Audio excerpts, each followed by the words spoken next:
Hey everybody, we're back. So, I did a test recording a little bit earlier after giving this some time. It seems to have stabilized out. That's just a maybe though. I basically did like a private test stream where I was playing for like 10 minutes, so take it with a grain of salt. It may be fixed, it may not. I don't know how things are going to turn out. I hope they'll be better. I deeply apologize for that. It's not like it was under my control. I fucking hate my ISP so much. They make things so difficult for me trying to, like, actually work around these internet problems, but not much I can really do about it. Anyway, welcome to the stream nonetheless.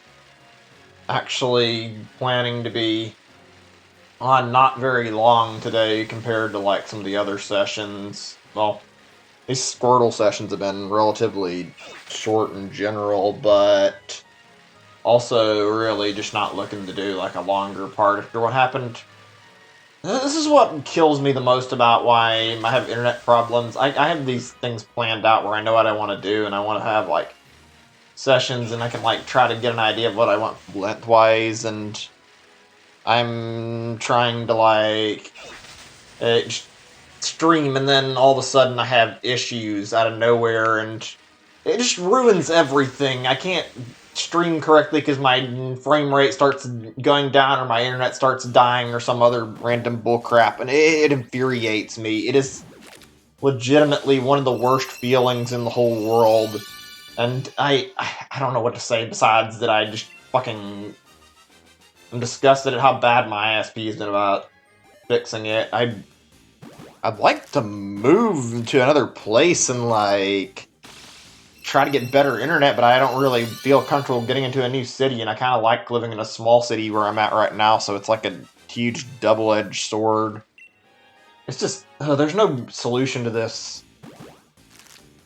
I'm sorry, guys, I'm not looking to trade right now, especially not while I'm in the middle of trying to hatch this thing. I've already wasted a lot of time today coming online for a stream that just went fucking disastrously because as my frame rate decided it wasn't going to be stable, and had to call my ISP and start bitching at them to come down and actually fix it. Supposed to be getting another modem on Tuesday, and hopefully that'll resolve the problem, but there's no guarantee. It was not something I enjoyed. It's gotten so bad that I've actually thought that by this point I may need to go down, like, get some legal advice on this crap, because it's just gotten out of hand. I'm not sure if anybody here was around while I was doing that Applin shiny hunt or not, but while I was going through that, this probably about the same time this like started to get really out of control, and it's been going on for like 3 months or more now. This is getting completely ridiculous. I'm like so upset about it. So, yeah, I'm just, ugh, God, I don't want to fucking think about how angry I am right now with them. Hopefully I don't need to escalate this to the point where I have to get a lawyer to sue them, because I'm getting really sick of their bullshit. Hey, Brian, welcome to the stream. Sorry if I haven't said much to, like, greet everyone. It's just I've been, well, you can tell I'm not feeling exactly happy with my scenario. Cat, he's been alright, actually. I've been having some issues with him, though. Not anything, like, terribly bad, but I've been having some problems getting his behavior a little better in a few areas, namely being that he's still really bad about his biting phase, and also he really, really loves to fucking jump on my leg and, like, pounce it. It's like, please stop, I'm trying to walk, let me walk, and the cat thinks everything is a game. I'm not, it's like I go in my room to ignore him and leave him alone when I do it, and it doesn't really have any impact on him. A lot of people say if you just ignore it, that it'll just stop happening, but that's not happened with this cat at all. Did I already hatch the eggs and forget? Oh my god, I'm really scatterbrained right now. Probably due to me being a little pissed right now, too. Sorry about that. I guess I'm gonna have to get a spray bottle. I don't know what else to do. Like, don't want to use one, but I need to make him get the idea that grabbing is not okay. I don't know, I'm pretty sure if you've had a cat, you can understand how it's not great when a cat decides to jump on your leg and start biting it. It's very unpleasant. So, let me see, I'm just checking on like if there's anything I missed in the chat besides there's asking how you can get the Squirtle. Well, you guys did want to know. I can bring up the easiest way to get it. Basically, how I got mine anyway is really simple. Just download Pokemon Home on your smartphone if you have one. You get one of the 3 starters. You can pick whichever one of the Kanto starters you want and get that. And then you can basically log in with that same account to your Switch Pokemon Home and just drop it in your box and pull it out. That's how I got Squirtle. Apparently, if you want to get both Bulbasaur and Squirtle, just repeat this method with an alternate account, and then you can either, like, I don't know if you can, like, log it in the same way or not, since I think it'd probably be, like, locked to one account, but I'm pretty sure you could probably trade it to the account that had the Squirtle and then get it in that way. Charmander, obviously, you can find in dens, although I don't know if it'd be a good idea to go after Charmander. If you wanted to go after a Charmander, you might as well just go for the G-Max Charizard.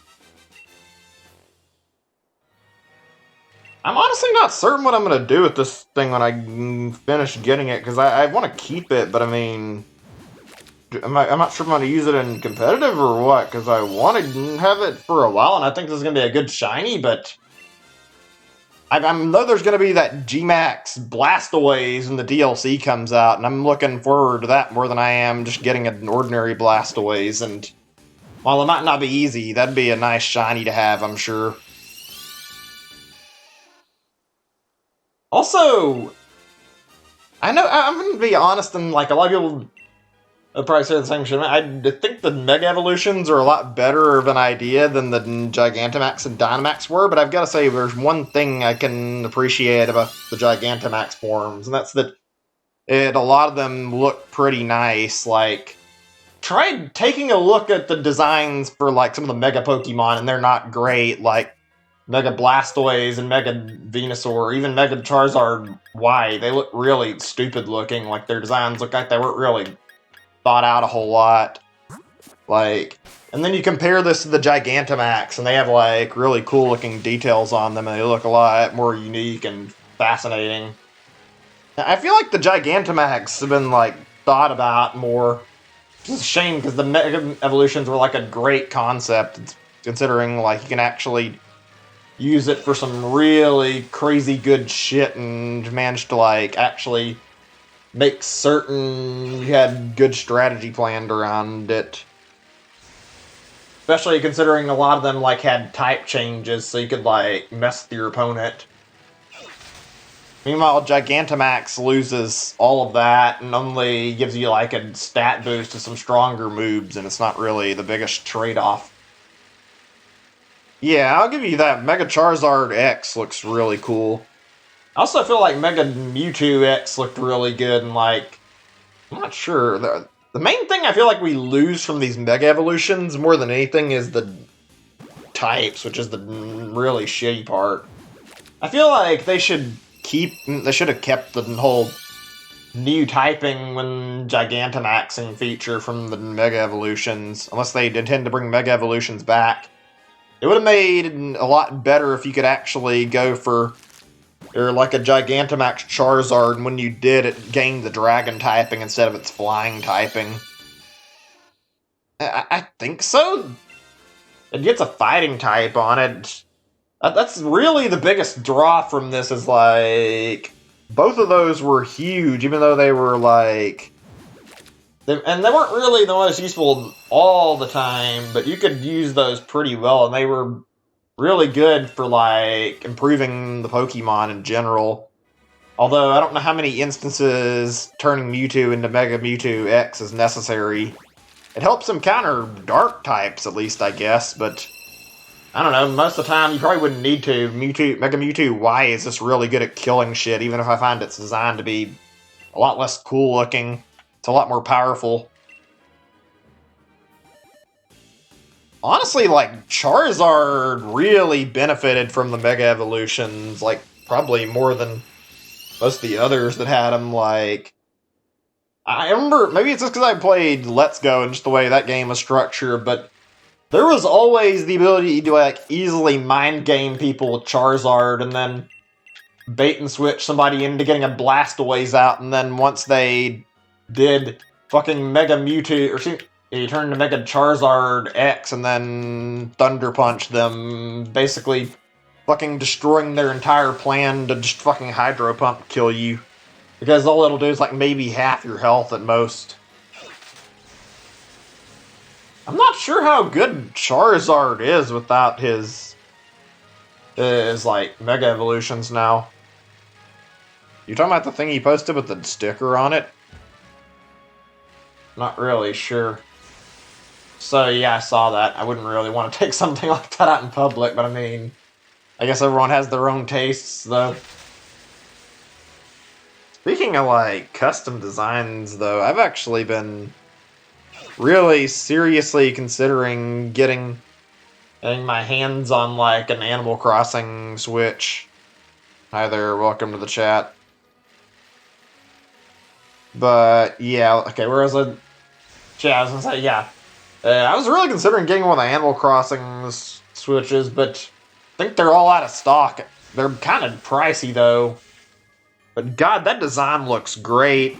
I think the biggest reason I'm, like, unwilling to buy one, though, is I feel like it's going to be a waste of money in the end, which you might find that weird to hear.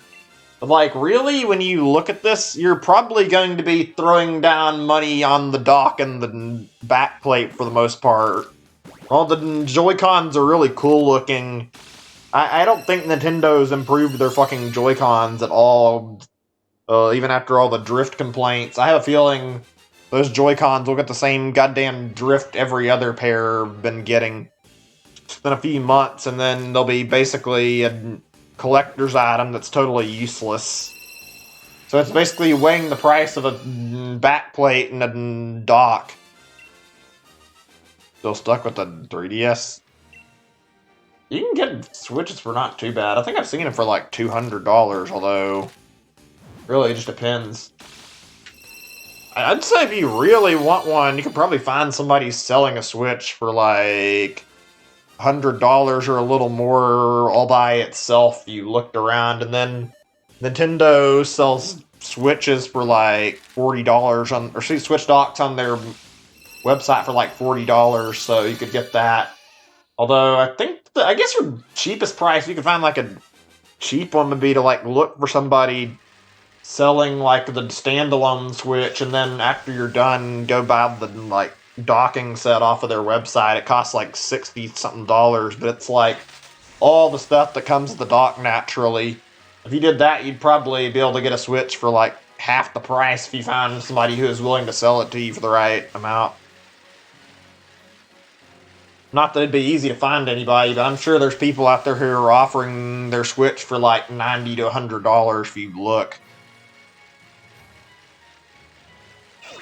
I've been, like, contemplating buying a Switch Lite for a while now, actually. Oh, need to switch my eggs. Give me a second. Hey, welcome again, Patrick. Feels weird saying that, but still. By the way, if anybody here was, like, coming by to watch and actually, like, hey, check out whatever the second game is, don't count on there being a second game tonight. When I put that in the title, that was earlier when I was streaming before my internet shat out on me pretty hard, which, because of that, now I'm streaming later than I wanted to, and probably only going to stream like 3, maybe 4 hours at absolute best. Like, basically the idea was if I finished within 2 hours and like got my Squirtle, I would go after doing some Pokemon Mystery Dungeon, but I legitimately don't see that happening tonight. While we're on that same topic, I'm not gonna lie, I kind of find it a little bit disgusting how the pricing for Mystery Dungeon DX is $60. Like, you might not think it's a bad thing, and you might not understand why it's bad, but to put this into perspective, this was a game that was on GameCube and DS originally that was priced like $30 when it first came out. Right now, even if this is a pretty high quality remake, Game Freak is taking advantage of the Switch game prices and fucking selling it at double the original price. It's like, I don't care how good it is, it's not only a remake of the Game Boy Advance game, which is fine, but like, it wasn't a very long game. The price tag is fucking ridiculous, though. There is no way I can think of that can justify the fact that it costs fucking $60. I don't know. I was actually wanting to buy it for a while. Now that I started to think about it more, I'm actually losing interest. I mean, it looks alright, but I'm not gonna pay $60 on a $30 game. Hopefully it'll go on sale at some point. I've got other stuff to play though, so I'm not too worried. Shiny Hunting and Mega Ruby Alpha Sapphire. Ditto Island, never heard of that. I don't think he even has a... I think he mentioned he doesn't have a Switch, so that's not really going to be able to happen. There's a stream behind? I thought I just mentioned that. I guess I can say it again, but yeah. I was going to play the Pokemon Mystery Dungeon demo on my Switch, if I got my Shiny today, that is. Of course, now it's not looking like it's going to happen. Kind of a shame, too, because I actually was messing around with it a little bit, and the gameplay was pretty good. Seriously, though, if they just, like, decreased the price tag on Mystery Dungeon by, like, $15, I'd be down to buy it. I don't feel like an increased price tag is bad, but when you're asking double the price, you're kind of asking a little too much. It's the same problem I had when I was originally considering Link's Awakening, only that was even worse to look at because you can actually, like, check on the 3DS eShop and you can literally buy Link's Awakening for like $8 on there. Sure, it's not got the same graphics and it's a Game Boy Color version, but that just shows you the fucking price inflation. It's like basically 6 times higher in price than the Game Boy version.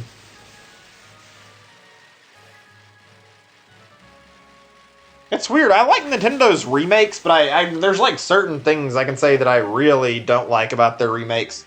Typically, like when a game's not improved enough, or there's not, like the price is just too bad. Like, there's not a lot of times where I'd say I'm like super dissatisfied with them, because there's a lot of remakes I really enjoyed. Like, I won't lie, I found the Wind Waker HD to be pretty decent, and I also found Majora's Mask 3D really good, stuff like that. Xenoblade looks really good too. Like there's plenty of good Nintendo remakes. Just some of the ones they've done recently are kind of yuck.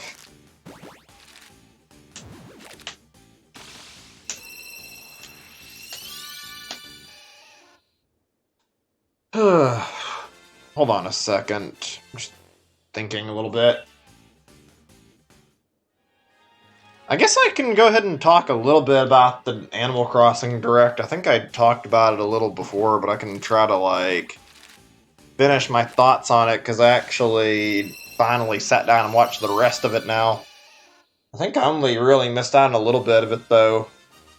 I was, like, checking out some of their, like, the footage later and, like, checking on some of the news press. Apparently, there was, like, something really big that I didn't really see until sometime after the Direct, but there's some really stupid bullshit going on. Like, one of the big things is that you were apparently only going to be allowed to back up your save data and restore it one time for Animal Crossing, which is kind of completely ridiculous considering that really shouldn't have to worry about your save file being out, and then if some freak accident happens to your Switch, it shouldn't be on you. It should be just a freedom to fix your save file at any chance you get, not have to worry about losing everything. And while they're giving you a backup, like, one backup doesn't really help, considering throughout all the time your Switch is active, like, there's, like, certainly a possibility of it dying on you more than once. I don't know. And apparently on top of that, there's no fucking cloud save support, like, at launch, so we have to wait until an undisclosed date for them to update the game with cloud save support, so can't back your save data up, and only one restore. Yeah, that's pretty bad. Apparently they, like, removed that from the, like, footage, and I've heard they, like, re-upload the direct with no mention of the one restore now. I'm guessing the backlash to them got really, really loud. I wish that we could have, like, that kind of support for Pokemon when we voice our complaints. But apparently Nintendo's not willing to push Game Freak when the fans yell at them. And I'm not just talking about the National Dex, I'll be honest, the National Dex thing is absolutely lame that they wouldn't bring the National Dex back no matter what, but there's also the fucking cloud save thing, like, I feel like we should be more upset about that with Pokemon than we are, like, it's kind of ridiculous that just because they're afraid of people cloning their Pokemon that we can't get cloud save backups, like, fucking Jesus Christ, I shouldn't have to play the game and worry about losing all my shiny Pokemon if something happens to my Switch. Literally, all it would take is, like, the Switch breaking in some freak accident, and then everything I had would be fucking gone forever and couldn't be backed up. I don't know, I'm actually thinking about that a little bit. Is there, like, a way to, like, use Pokemon Home between two Switch consoles? I wouldn't think so, but wondering if maybe you could access it on two consoles. I don't think so. That could be, like, a way to try to save your shinies from some accident like that, but still not a very good scenario.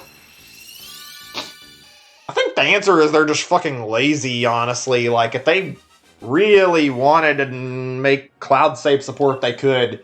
Instead, they just take the easy way out so that people won't clone their Pokemon. It's like, if you had a good working online system, it would be able to do quality checks so that they couldn't clone their Pokemon, and online could update after trades.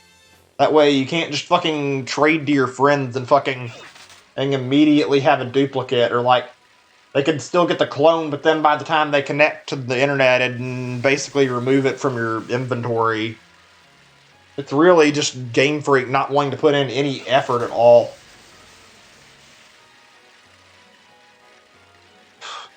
As much as I like this game, I feel like I have a lot that I can say that I'm, like, really disappointed with. This is, like, a really buggy game. There are, like, a lot of things in this that should not be the way they are. Like, there's a lot of problems in the game that need fixing. Probably the most easy one to mention is, like, the time glitch. I mean, I'm not against using it. I don't have anything against anybody else using it either, but it's kind of silly how something so huge got in the game unnoticed, and Game Freak hasn't tried to patch it out at all. If they don't want shinies to be guaranteed, then maybe they should get off their ass and fix it. I know there's, like, a lot of people, like, with different opinions on it, and very controversial topic, but I don't feel like it's really that big of a deal.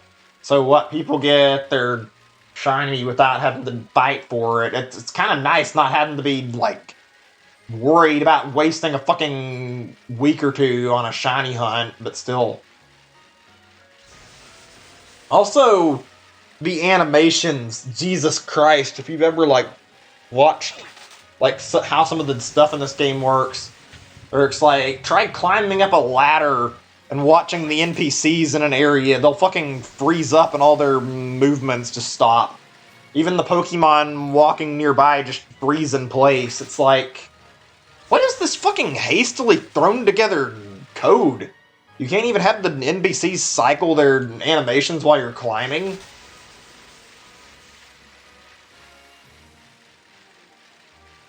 there's another one that I was meaning to talk about too, and this is a bit of a different topic though.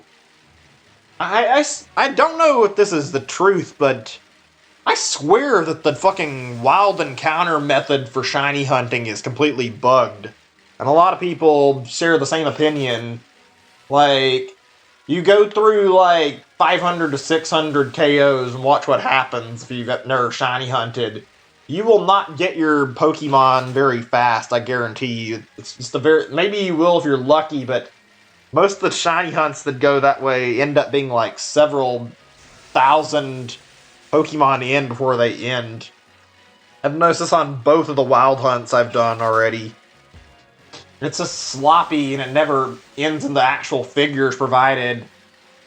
Like, it's also like way longer than you'd see in any other Pokemon game. I've like checked the numbers. I haven't really shiny hunted in any other games, but it's not exactly hard to like compare all this.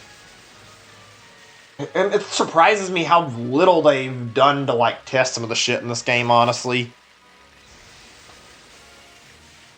Excuse me, I need like a second or two, guys. Give me just a moment. My allergies are getting fucking really nasty, and I haven't took any pills in a while. I need to like grab a water and get something down my throat so I can hopefully get this stupid breathing problem, or get these breathing problems out of my system. Give me just a minute or two. Be right back.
Alright, I'm back. Sorry about that. My allergies are really nasty right now and bothering me a lot. It's funny, like, talking about this, but, like, I don't know how many of you guys can even relate to this. This is the little thing I'm going to mention, like, as an adult, it seems like your immune system gets, like, way stronger and you get sick way less often. At least in my case, that's what it's been like. I feel like I rarely ever get sick. But no matter what, despite that, my allergies always manage to be the most unpleasant thing in the world, and I always get problems with them. Feels like it's practically an everyday issue. It's luckily a day where I'm not feeling like I'm fucking miserable from some stupid problem in my nose. Like, let me see if I can remember this correctly. I would say, since I was, I don't know, I have to estimate a little bit, but like 19 or 20 maybe? I can't name a single time where I've gotten like super sick as an adult. Like, I've been pretty healthy for the most part, without any problems. Having no real issues. My allergies are fucking awful, though. God, life can be fucking weird and mysterious sometimes. Also, yeah, Animal Crossing does look pretty great. I just hope they decide to fix some of the problems, like the whole one restore thing. I get what they were going for with the whole island thing and having it be, like, shared between, like, a bunch of different people, but frankly, I don't give a shit. They should make it so you can keep your saves safe without any issue.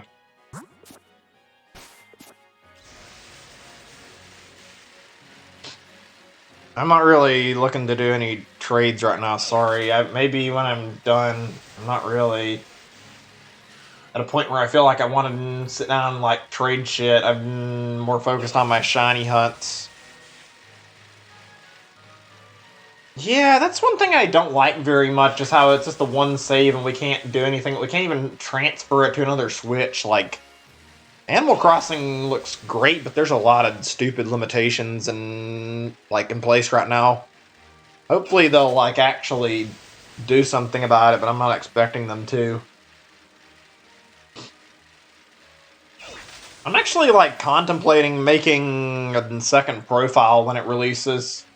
Trying to make, like, not profile, but second save file, like, you know how they mentioned there's going to be, like, a southern hemisphere and a northern hemisphere option? I'm kind of curious if we're going to be missing out on anything, like, actually miss out on anything important, like, will I be able to, like, see all the same events that are being added to the game, no matter which hemisphere I choose, or would I be better off making a save file for each and checking out each one? Like, I'm half expecting the southern hemisphere thing to be like, here's Christmas items in the middle of summer, considering it'll be, like, snowy and everything. Oh yeah, there's a lot of cool changes. I actually really like how you're able to pave the land and, like, make landscape changes. That's really cool. Kind of gives it, like, a weird, like, Mario Maker-esque vibe to it. Not, like, in the same degree, but, like, you get a lot of freedom with this particular Animal Crossing, it seems. It's weird because there was, like, a lot of things that were kind of similar in New Leaf, but I couldn't really get into New Leaf. It was all in the beginning. Maybe I was just lazy, but I couldn't get by the fucking laundry list of shit the game makes you do before you become mayor in the game, so I don't know. Maybe I was just lazy. It looks like we're not going to have that problem this time. Yeah, that's a weird addition to the game. Not that it's bad. I think my most hype feature is seeing the whole island tour thing. That looks like that'll be fun.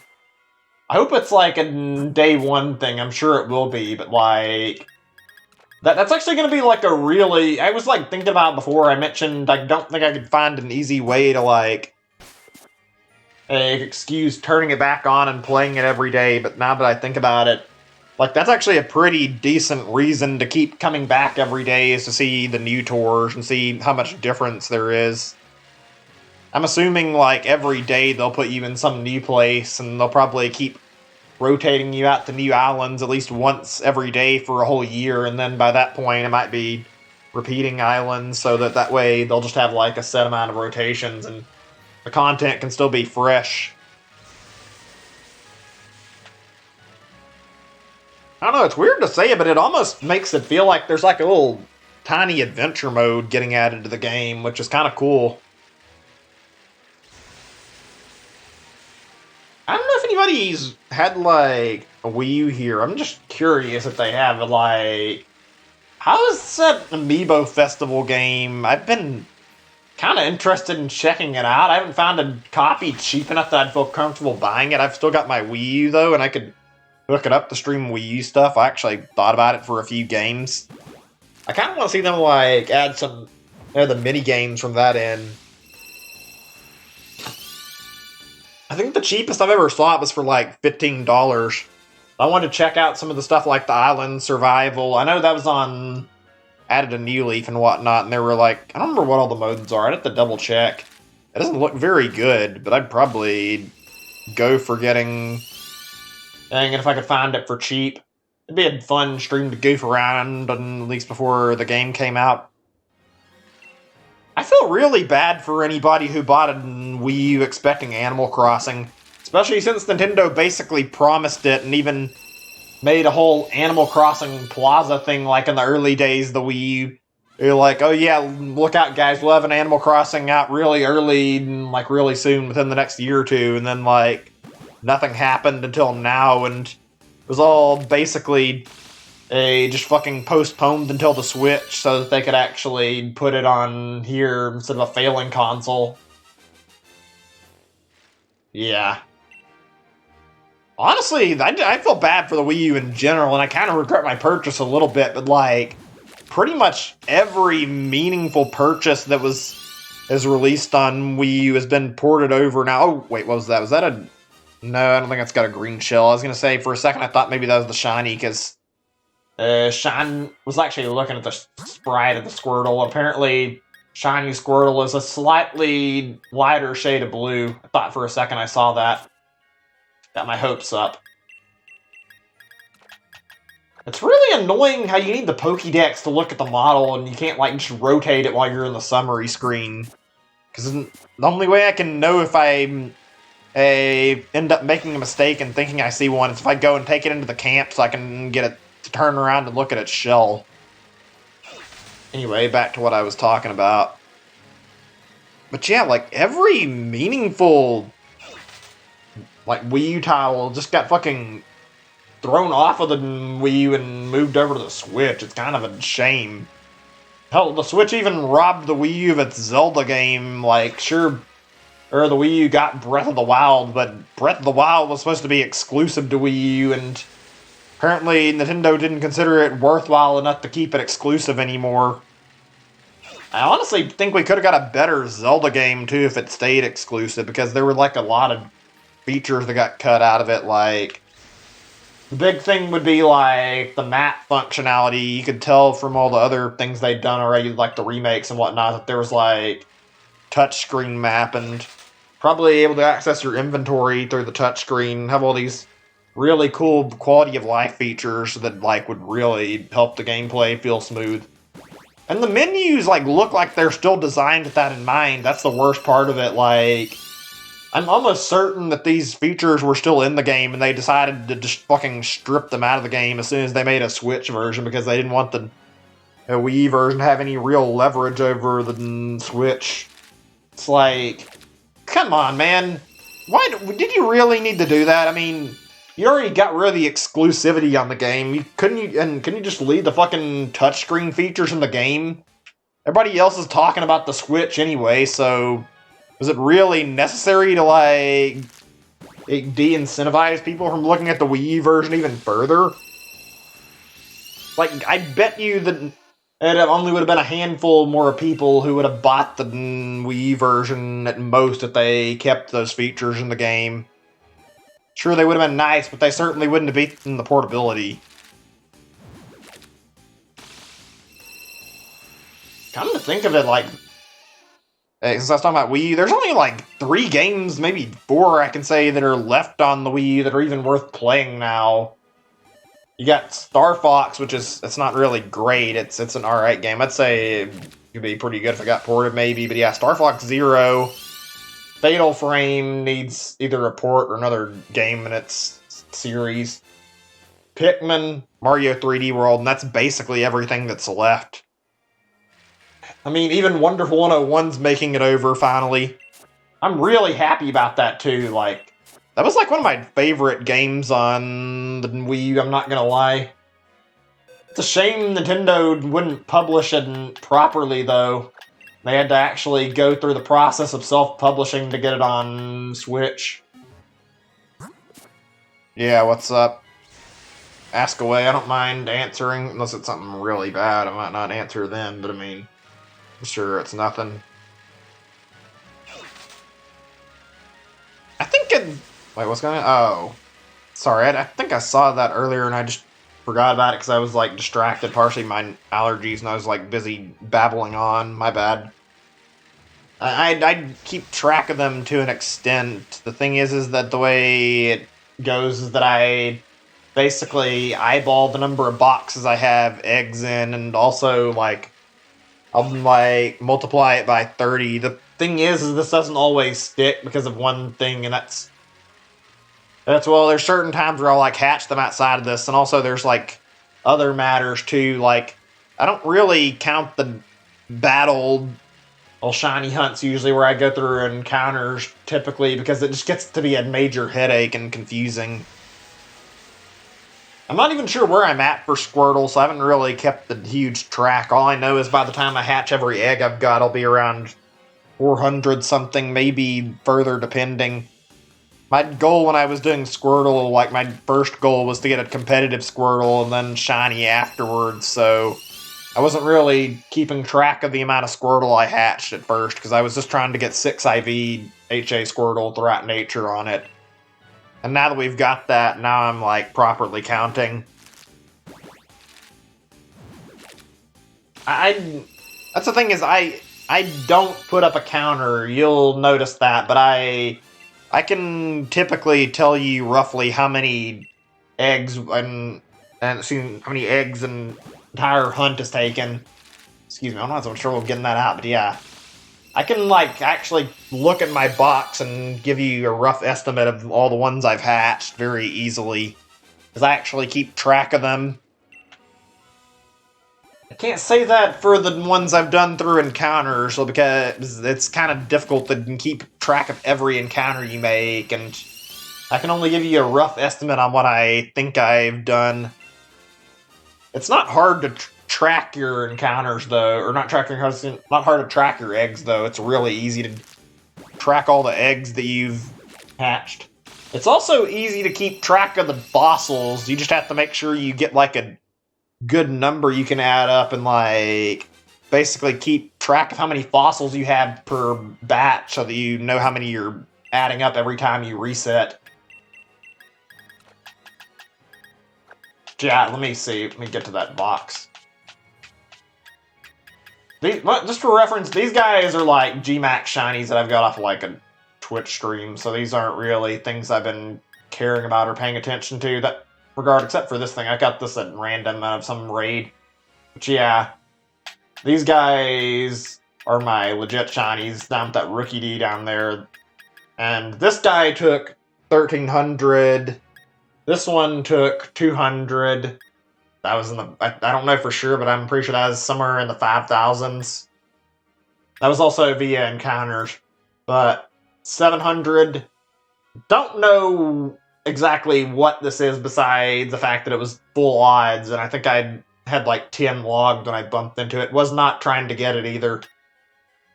This one's like, I think 3,500 or something. I still don't know for sure. And then this guy was my most recent, and about another 700.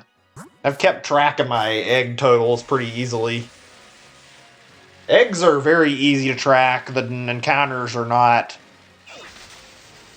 That Applin hunt was fucking miserable. I think part of the problem was that, I just was trying to count them, and it made me fucking start to load the hunt too, but also the fact that I went on hours and hours and went through so much shit without anything happening. It kind of really just burned me out and burned out my enthusiasm going through that Applin hunt.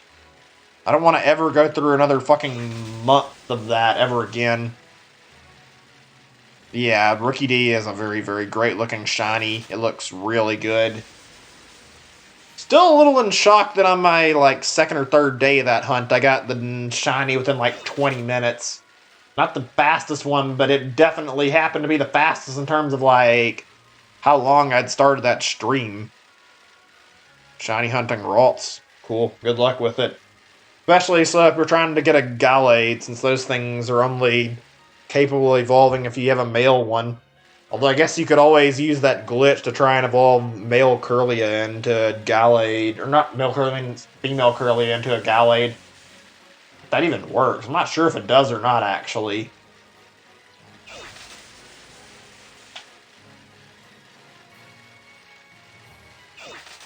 Oh, man.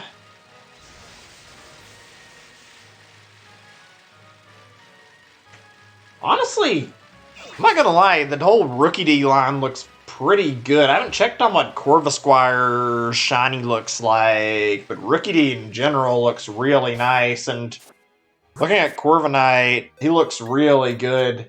I think this thing was just basically meant to be in my party. It's like, had 6 Pokemons, I couldn't decide on what I needed, and was like, trying to calculate up, like, good idea of what a way to, like, fix out all of my weaknesses is without contributing other Pokemon that would make it hard on me to play through the game, and thought about it for a while and realized that Corviknight is literally perfect for my team.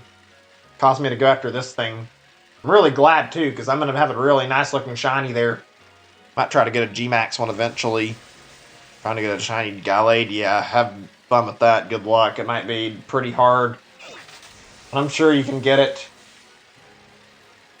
Ugh, shiny hunting can be a mess, man. Especially knowing you can go through all the fucking stuff you want to do, and then at the end you can still get a really terrible shiny.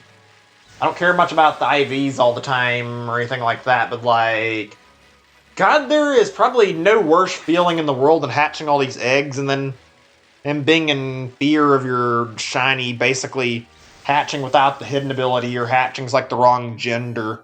That's like a thing that would just really be disappointing. I've dealt with this, and that's like a thing that was a real scare when I was hunting after my Darmanitan, even though I was lucky enough to get mine when I tried to, but like, God knows I would have been really upset if I didn't get the right ability instead.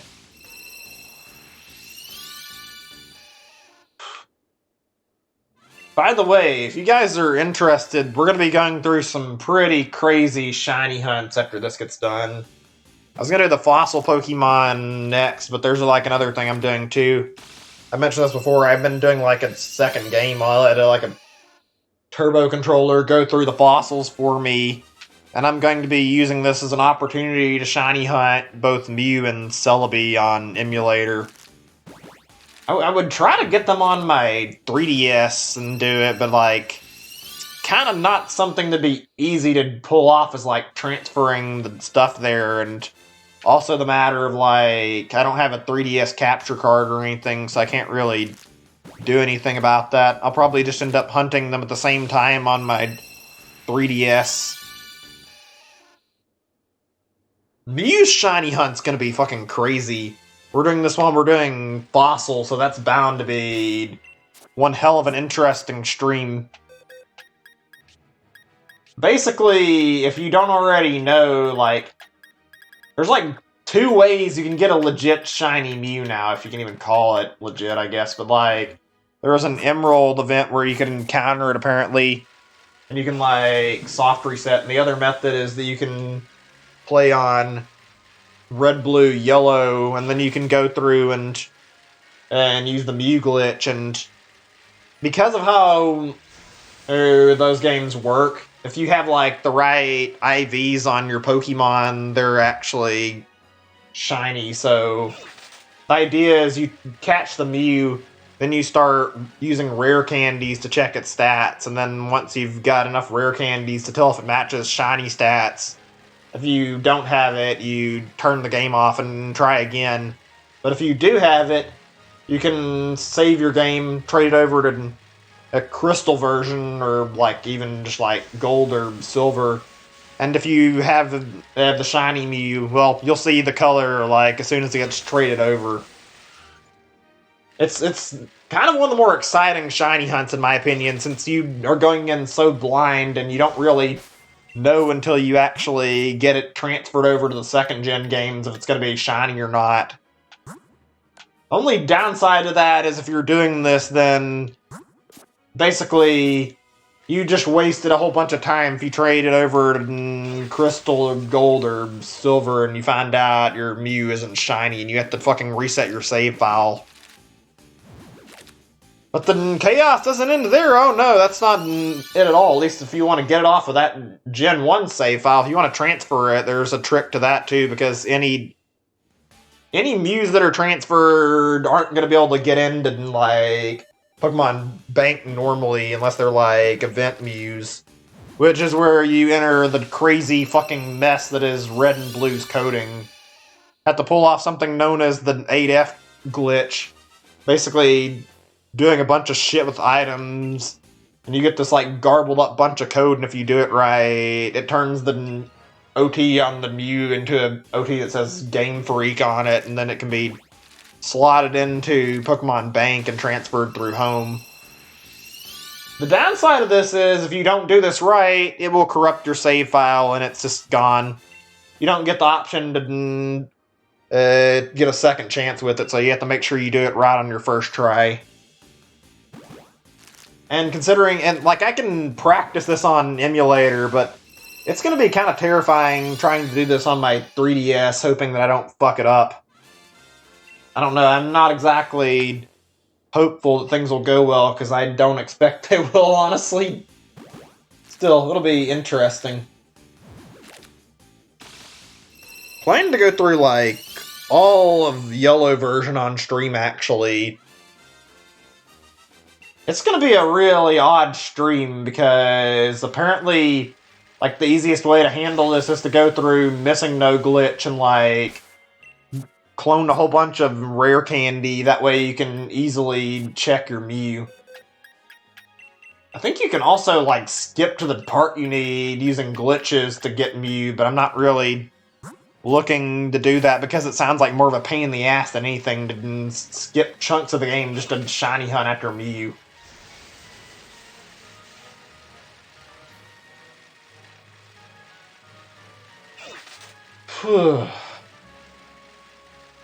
Just for the record, I'm not really planning to play through Crystal version, at least not yet if I do on stream. I wouldn't mind it, but it's kind of a long commitment. I love 2nd Gen, don't get me wrong. I just don't feel like I'm going to want to do both those games like that. I'm probably going to save my save file on my Visual Boy, or I think it's just called Visual Boy Advance, I don't remember the name of the emulator, but yeah, I'm going to save that and like probably save near the Celebi encounter once I get the right item in the game. Just do soft resets. Honestly, I think the most terrifying aspect of like doing these shiny hunts in older games is like the ratio, like compared to what we've gotten now for our shiny hunting. Old games are very, very much not fun sounding to shiny hunt in. Considering you've got locked odds at like 1 out of 8,000 something for your shiny. Even like later games, I'm pretty sure they lowered it to like 1 in 4,000 or something, didn't they? And then Shiny Charm lowers your odds to like 1 in 1,300 or something. And then it goes down lower depending on the shiny hunting method you're using. Like, this is gonna be fucking crazy considering I'm doing 2 shiny hunts, that kind of ridiculous luck, like, back to back. I'm not a big fan of doing full odds hunting either, but this is the first time I'm really trying this, so we'll see how it works out. I think the closest I've done was Mewtwo and Let's Go. Even then, I didn't want to stream the beginning of the hunt because I didn't really feel like sitting there and streaming me soft resetting for the shiny encounter for like 4 hours. I just waited until I finally got him to start.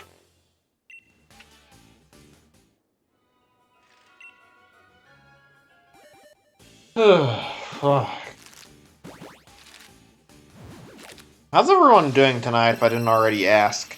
You guys doing anything interesting shiny hunt-wise, or have any interesting hunts you want to talk about you've done or anything? I don't mind sharing experiences. I talked about some of my future ones, and I talked about some of my others on stream, but I mean, I'm not gonna talk about any right now unless somebody asks.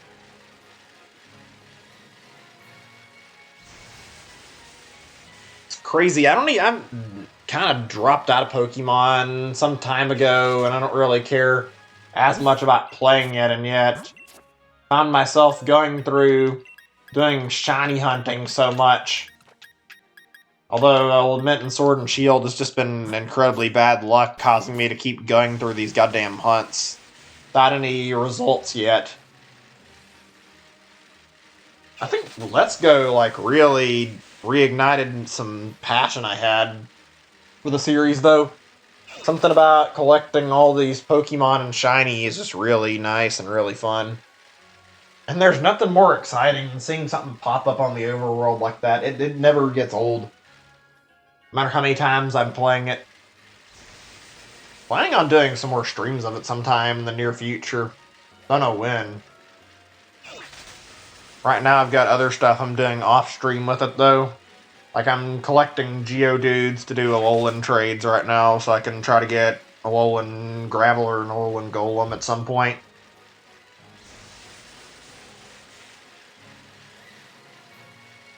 Let's see, I'm just thinking right now if there's anything big to talk about that I've missed out on.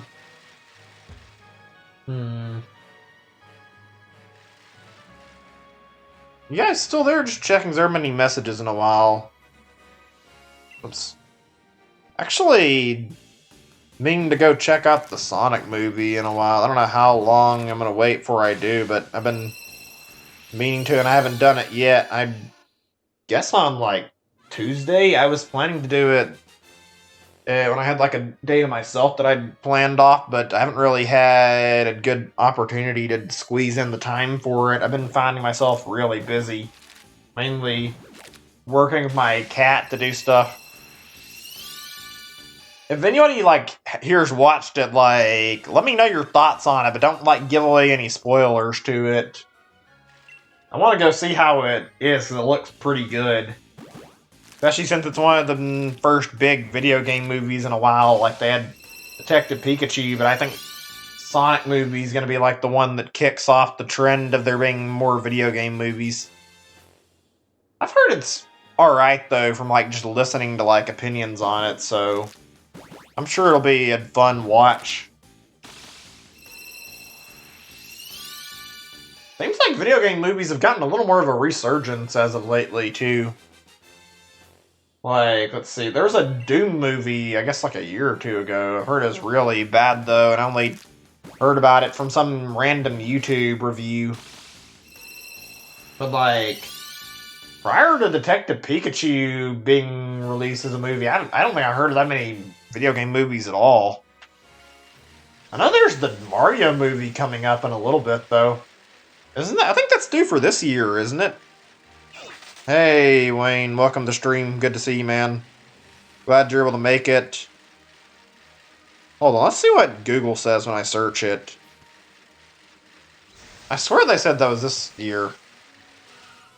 Maybe it was 2021.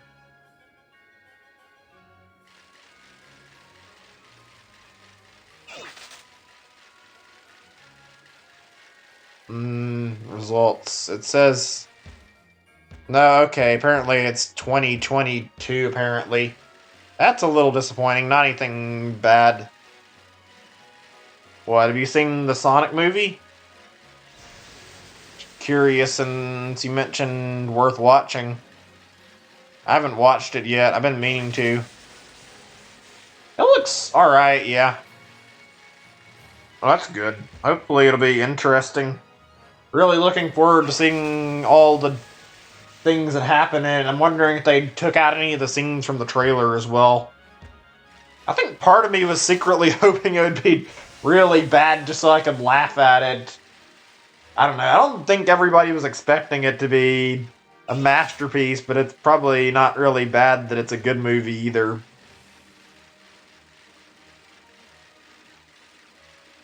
Oh, man. You guys, since we brought up the Mario movie, you guys remember that really old Mario movie? Like the one that was like a live action one? I remember exactly who was in it. I had to double check the cast, but like that movie was something else. It's kind of awful, but it's also amazing. Like that movie may be one of the worst things I've ever seen, and yet there's some weird charm to it that I can't even describe. I love that movie after watching it as a kid a long time ago. Maybe we should rewatch that. I was planning on opening a thing for like watching videos on the Discord anyway, like watching anime, so we could sit down and watch that Mario movie. I don't know. They're like seeing Bowser designed as a human or something, like the Goombas and all these other weird effects they made to try and make it somehow look like Mario, despite it being made by somebody who doesn't seem to know what Mario is, was really hilarious and interesting. It's Hollywood's strange. Just because you want to make something into live action does not mean you should do it. Like, that's any reason or anything that should show that example better than anything else. I think the Mario movie is one of those prime examples that Mario should stick to being animated. There's another one I was trying to remember too that was like, oh yeah, the fucking Michael Bay a TMNT movie looks fucking garbage. I think I remember seeing that a few years back, and that does not look pleasant at all. Like, I don't know why anybody thought that was a good idea. Like, there's just certain stuff you don't do with movies. You don't need to adapt it into, like, a specific style just because, like, certain things just work better in certain art styles. Just leave it at that. Don't fucking force it into weird realism that looks ugly and everybody hates. Just got done at the car garage. That's good. Hopefully you got your tire fixed. I saw what happened on Discord. That sucks, honestly. Thankful right now I haven't had any real issues with my car in some time. Ugh. It's not exactly something, it's a great idea to be stranded on the side of the road.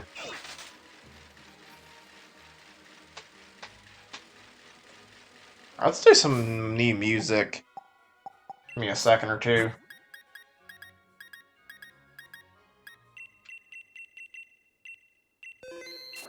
If you guys have any song requests you want, you can go ahead and like request something.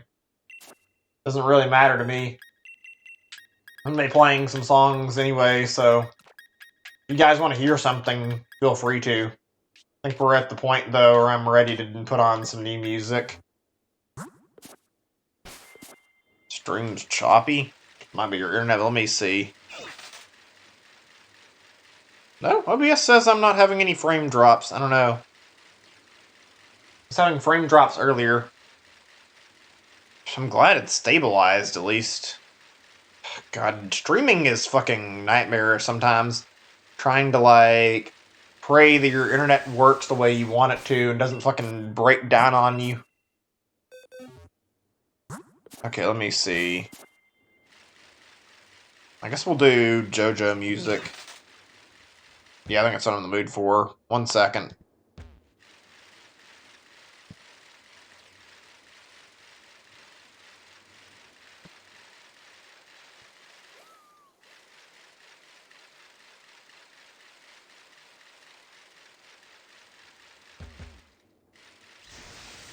Okay, finally took a little bit to find what I wanted.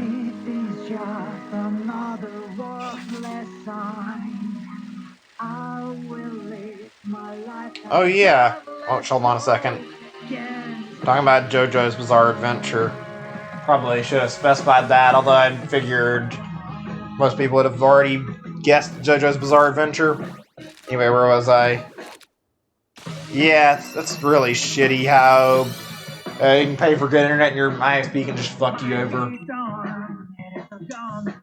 Anyway, like I was saying, I was planning to like set up a thing for videos in the Discord anyway. Like I'm gonna be checking on that a little closer and like looking for a good site that we can use to like watch stuff so that I can like we can all like watch certain shows together, take recommendations, or I'll just watch something and you guys can join in to watch it with me when I get it set up.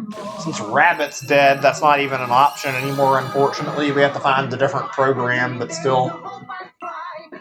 I'm planning to watch DBZ Kai, though, from, like, start to finish, like, relatively soon, and I'm thinking about, like, asking on the Discord if people want to tune in to watch that, because I'm going to be watching it. I mean, it's a long series, obviously, but I'd be down to share me watching the experience with you guys if you guys want to. I've already seen like a good chunk of Dragon Ball Z when I was a kid, but I'd still want to rewatch it because I'm trying to get a refresher on everything before I go into Dragon Ball Super. And I tried to get into Super like a while ago, and I wasn't able to like do it because I just really wasn't in the mood. I feel like I guess I was just like seeing all the higher quality shows and on the interest in it, and I still love Dragon Ball, so I want to watch it, and I think now I'm like in an actual mood to actually see it. Finished watching all the JoJo stuff? Yeah, JoJo's good. I already watched it all pretty easily. I watched Part 4 and Part 5 as soon as they aired. Also watched the OVAs. I will say that finding that fucking second Dustfolk, Kashibe, is that how you say Kashibe Rohan, whatever, yeah, but and that second OVA episode of that was a total pain in the ass, and I had to struggle for a long time to find somebody who had an English version of it that I could watch. Still interesting to check out, though, and see. I've gotta say, it was good, though, like, Part 5 is absolutely my favorite so far. Just the story is so good and the stakes are so high. Every battle was, like, so fleshed out, too. I don't know what it is, but they managed to make every part more interesting than the last one, somehow. Wonder how much longer we're gonna have to wait before we hear about the next anime part, though, like... Yeah, I watch with subtitles. I don't care about watching the dub. Hold on a second. Let's get another song. I was gonna do... Yeah, if I can find it, I wanted to do some of Fighting Gold now.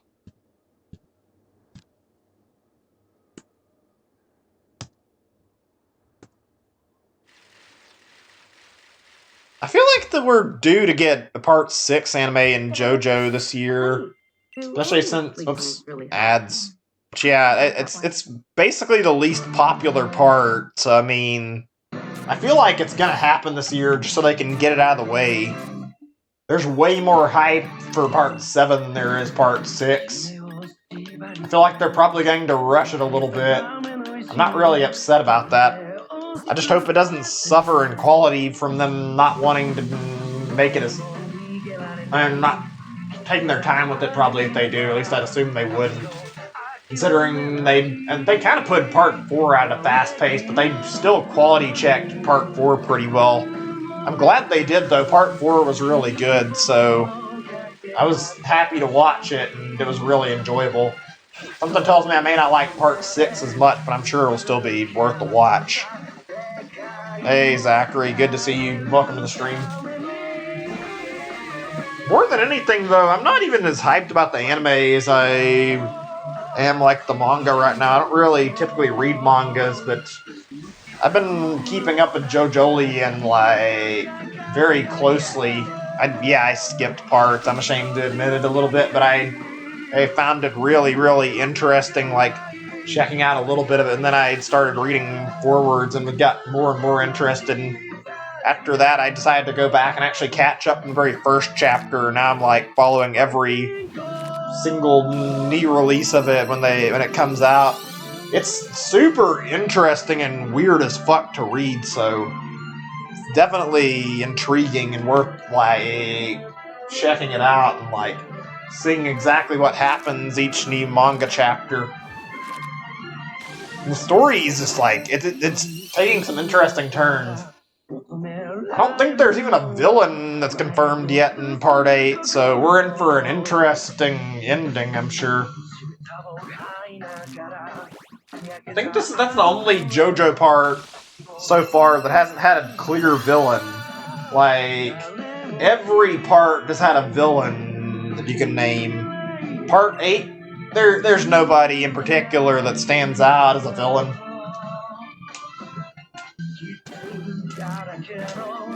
Honestly, I can't wait until we get to Part 8 in the anime.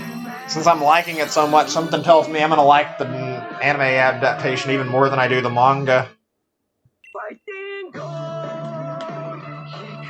I've already mentioned this once on stream, but like, I feel like that By the time the anime gets caught up to where we're at, we'll probably be around to part 10. And actually have, like, a... Part 8 will probably already be finished. It's getting done relatively soon. Like, I'd say probably by the time part 6 starts or ends. And I feel like a part 9 could easily start and stop by the time part 8 gets an anime. I feel like the idea of us waiting on a 10th part would be very much a possibility. Looking at how Araki's style of doing his mangas is, seems like that would fit the time gap pretty well, honestly. I don't talk about anime, like, huge amount. I talk about it, like, quite a bit. I guess I talk about it more lately as opposed to, like, not talking about it at all. Lately I've been mentioning it a little more often, but, like, really enjoying these kind of conversations. They're pretty fun, honestly. Also, I've been, like, keeping up with One Piece. I'm not sure if you're still here listening or not. Just bringing this up. I mean, some of you've already heard this probably, but... Oh, okay. You're still there just checking. So the YouTube counter can be kind of weird and not count the amount of viewers correctly sometimes. But yeah, watching One Piece and got all the way up to the post-time skip stuff, and I haven't really continued to the ninth season because I've been waiting on season 10 to get dubbed. I've got to say, I've been enjoying the hell out of One Piece. I'm not sure what my favorite arc is in general out of all the ones I've seen, though. They're all really, really fascinating. Okay, let's switch over some game music. I'm going to do Pikmin music right now. I guess I'd say the Sabaody and Archipelago stuff is really good. There's just a lot of them, it's hard to name. Like, even some of the early arcs were really good, like the Arlong Park stuff. Like, I don't know, if you haven't watched One Piece, this might be a little odd to listen to, but, like, that arc, Sabaody Archipelago, was really good and animated really, really well. Like, it's interesting and frankly had, like, some of the best acting in all the parts. Like, it was just really well done. The emotion was really there. You could feel the tension. You could feel how, like, all the despair, feel how strong the writing was. It was kind of a little sad to read, too. It was, like, probably one of the best written parts I can remember watching out of the show so far. Really, really good stuff that's really, really interesting and honestly one of my favorites. Oh, there is one other one I remember that I just saw not that long ago. I don't know what the actual name for it is, but the Grey Terminal arc in One Piece is pretty good too, where they were showing Luffy, Sabo, and Ace as kids. That was really, really good, and I was, like, invested in that. I wasn't expecting them to do, like, an entire arc on Luffy's backstory like the way they did, but it was a really open and really, really nice little diversion of expectations to, like, kind of make the show a little less depressing. I don't know, seeing that was really good. It's funny, there's a lot of times I don't really like watching all of those kind of things. Like, the backstory episodes can be not the best, but that was really a good arc to watch. One Piece has got a really good, like, seal of quality, honestly. Really enjoy it. I need to change my Pokemon, I think. I am really bad about remembering to move my Squirtles for other Pokemon, sorry. Okay, now I can try to check on the question, like, answer. My bad if I didn't answer before, but yeah. I'm not actually sure what to say about the Pokemon anime, namely because I've missed out on, like, most of them. I think I've, like, realistically, I think I've seen, like, the first Pokemon anime about the first gen, and then I saw the season about Johto, and after that, well, I kind of stopped watching it to an extent around the time the Hoenn stuff came out. It wasn't that I lost interest or anything, it was just that I wasn't keeping up when it was on as a kid, because it came on, like, in the early morning, I think, or just around times where I couldn't see it easily, and I only saw like so many episodes as opposed to how much I wanted to, so I didn't really get to see a lot of what happened in the anime, so basically just didn't really watch it. I saw more of the like Gen 4 anime, and I did like that, but I didn't get to see a whole lot of that either. And I found it pretty good. Like I saw quite a bit of it during like the Twitch marathon, but again, I didn't get to see all of it. I liked it though; it was really good. I will say, out of all the stuff in the Gen 4 anime, I find it really bullshit though how they basically robbed Ash of a league victory. I mean, now he's got to win technically, but they basically just came up with the most bullshit reason to fucking stop Ash from winning possible. Putting a guy who has a fucking Darkrai and a Latios as his opponent, and like, hey, the last match he does in the league was like, really, what is this fucking cop-out writing? Ash was actually doing a really good job in like raising his Pokemon well, and he loses to a guy that's basically fucking illegally bringing in legendary Pokemon to compete. You're supposed to expect us to be okay with this as him losing the league like this? Like, that's like gotta be one of the worst ways to force him to lose it, honestly. Ugh, God.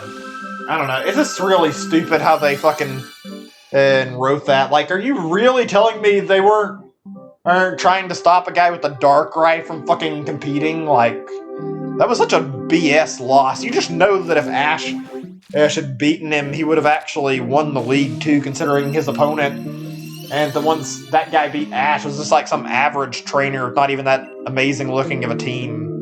So Ash would have been like pretty much guaranteed to win the Sinnoh League.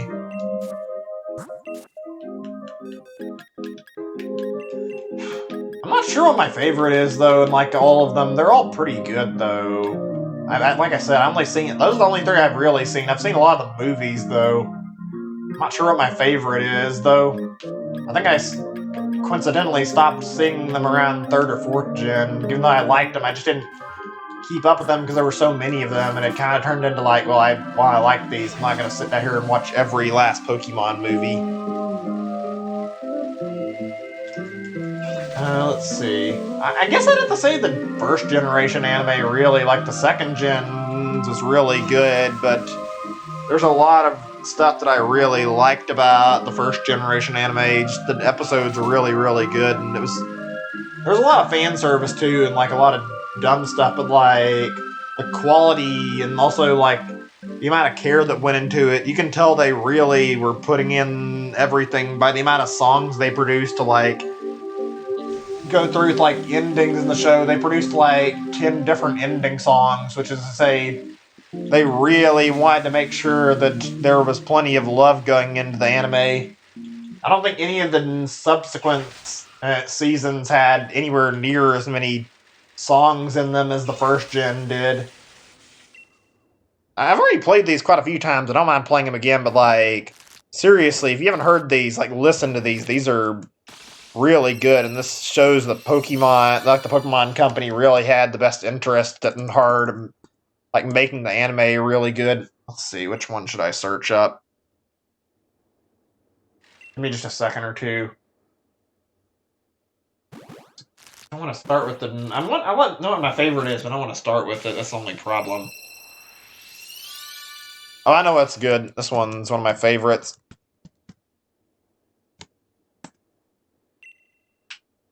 This is a pretty good one. They're all really good. Hold on, I think the chat may have like took a bit of time to update, or maybe I just didn't see these messages. Yeah, this is like exactly why I liked the 1st gen anime. The emotions and the acting and everything was really good, and also this music and like how much love they put into it. There were like so many different ending songs, and that showed how much care they had. Like the Indigo League. Yeah, there was a lot of good stuff in like the 1st gen parts, like all the Pokemon. They came up with some really creative stories for some of the episodes. It's also really interesting, like looking at Cerebi and looking at all the banned episodes that didn't get released. At least not in America where you can watch them. I still find it funny how there's one episode where Ash basically was catching Tauros in a safari, in like the safari zone, and some guy fucking pointed a gun at him. Like, there is some really strange shit that got banned. I haven't watched the episodes, but I feel like I'm gonna have to sit down and actually check them out sometimes to see how ridiculous they are.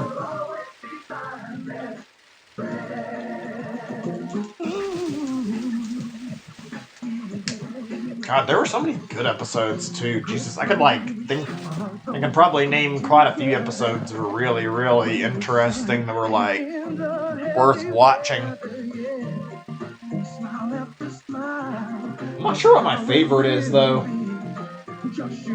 I do remember really liking the episode where they were like revisiting Oak's lab though. That was really good. Basically Ash versus Gary, and then partway through the episode, Ash fucking breaks a fence and releases all those Tauros, and then as part of him like accidentally breaking the fence open, causes him to have to take ownership of all the Tauros that got loose.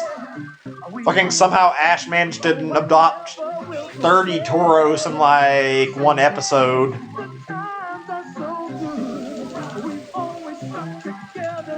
I think what makes it so charming is just like the little details that are put into the anime. Like, there's a lot of stuff that's like really good that you'll see in the first gen anime. I don't know if it's like the same amount of detail put into the newer ones, but just like all the silly stuff they did, like all the personalities of the Pokemon, like how Muck absolutely loved giving out hugs and would fucking take every opportunity it had to hug Oak, even though Oak didn't want it. Oh gosh. I don't know, it was a really good show. There was a lot of stuff I loved about it. Just like the development of the Pokemon, the characters was good too. Seeing Charizard go from like complete jerk to basically having a 180 and realizing that Ash had its best interest in heart. I never completely understood exactly why Charizard never listened to Ash. I think it had something to do with like expecting Ash to treat it at the same level of respect as he did Pikachu. I'm not really certain, but like I always found it odd how it was like a Charmander. It was really, really loving and accepting of all of his decisions. Then when it evolves into Charmeleon, it starts disobeying him, and then a Charizard, it just does whatever the hell it wants to. It seemed like a really odd change, but it wasn't really bad. Kind of made like the Orange Island stuff more interesting too, especially since Ash basically won over Charizard's trust again at that point.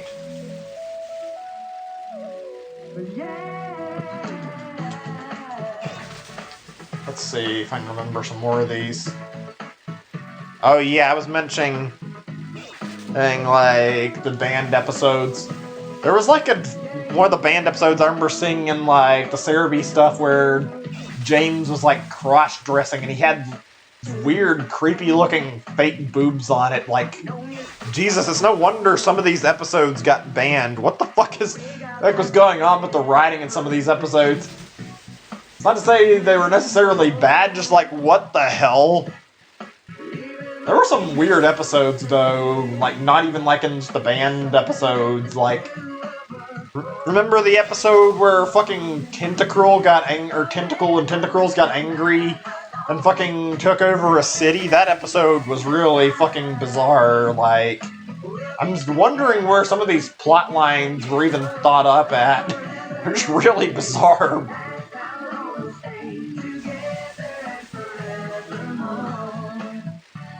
Also, while we're at it, I think Ash may legitimately be the worst Pokemon trainer out there, at least in like the first and second gen, probably. Like, especially in the first gen, Ash barely won any of his badges legitimately.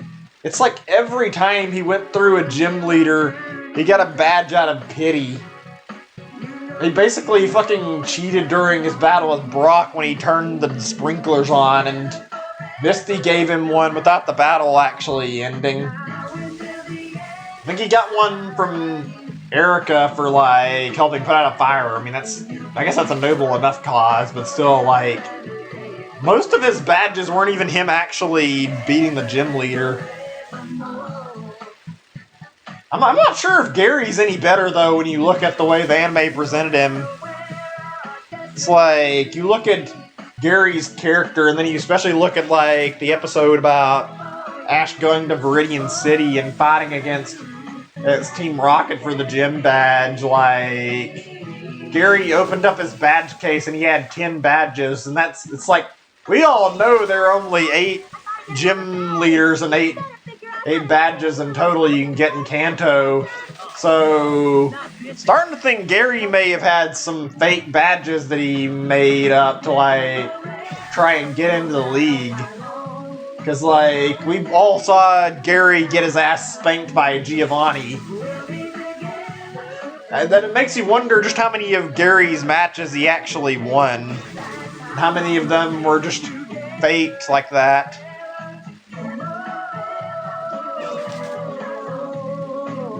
Speaking of, like, Gary, like, I really like the actual relation they set up between Ash and Gary in the anime. Kind of makes a nice, slight comparison to how the games compares, like, Red and Blue, too. Like, basically, as Red, you're expected to fucking hate Blue's guts, and the more you go in the game, the more you win, and, like, as you beat him, like, actually realizes his mistake and gets more humbled after he loses his title of champion. Kind of like how that was actually kept in the anime, and how they actually made Gary become more friendly toward Ash, and two of them were actually pretty close friends once it started turning towards the second gen anime. Hold on a second, let's see. Looking for... Okay, this one's good, Pokemon Rap. Let's listen to this right now. Talk about Grammarly. Yeah, I never quite got that completely. I guess it was because of, like, yeah, he was childish, but it was really weird to me how they really put this narrative in about Ash never wanting to evolve stuff, especially with the whole Bulbasaur scenario. I didn't understand why Bulbasaur refused to evolve. And Squirtle never even tried to evolve. Like, that doesn't make any sense. Maybe I'm looking at it too much, but what is Bulbasaur gaining from not evolving into Ivysaur? It's not really harming him any. In fact, it kind of makes him look even worse. I guess that's kind of the intent, is it's like supposed to be immature like Ash, but like doesn't really help to have your personality be, I don't want to change. That's something a little kid would do, and basically refuse to grow. That's exactly what happened to Bulbasaur. Hey, Zachary, welcome back. Good to see you. You haven't missed out on anything, unfortunately. We haven't got a shiny yet. Been trying for a little while, but not any luck yet.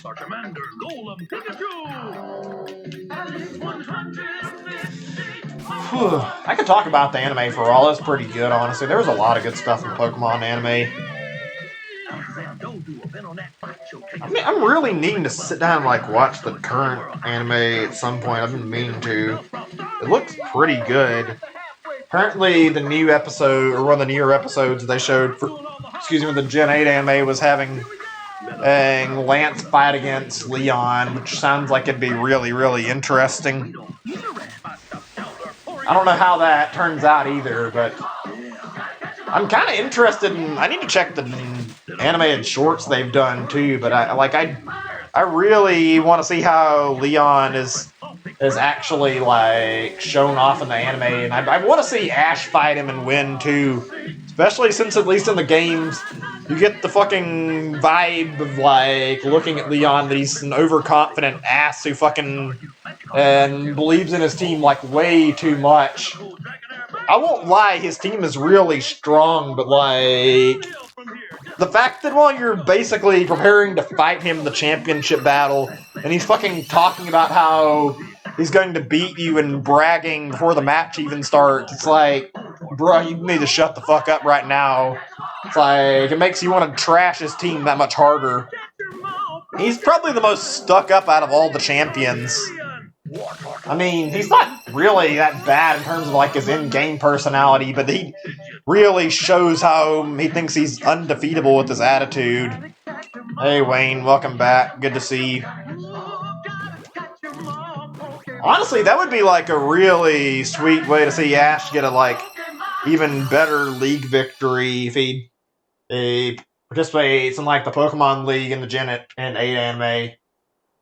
Technically, since the Alola League was like brand new, I think some people might not end up counting it, but like it would be kind of amazing to see Ash fight against Leon and fucking beat his team. Especially considering how much Leon loves to brag. It would show, like, how much Ash has actually grown. There we go. Another song. Give me a second or two. Just waiting for the ads to let me skip.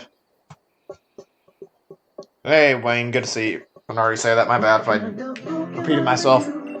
Hi there, Professor Judd. Welcome to the stream. Good to see you. Hope you're all doing good.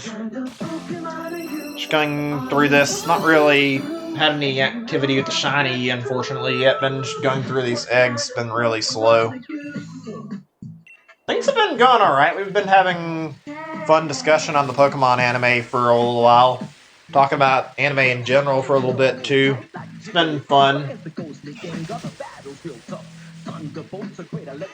God, they did a great job picking out this music, though. It's weird. I feel like I remember a lot of the songs in the anime more than I do even the games.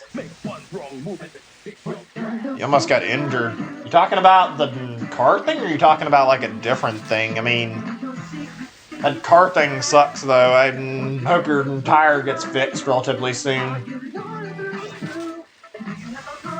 I'm glad I haven't had like too many issues. I have had some accidents, but never anything serious. Like mainly problems pulling back out. My biggest problem when it comes to cars is I suck at actually trying to like back my car or out of like places is not very easy. I'm suck at pulling in reverse. Yeah, that sucks. I hope he's alright. Oh yeah, I know what you mean about the diarrhea thing. It's not a fun thing to talk about, but no, I have stomach problems pretty commonly, so I know how that feels. I've been doing alright, though.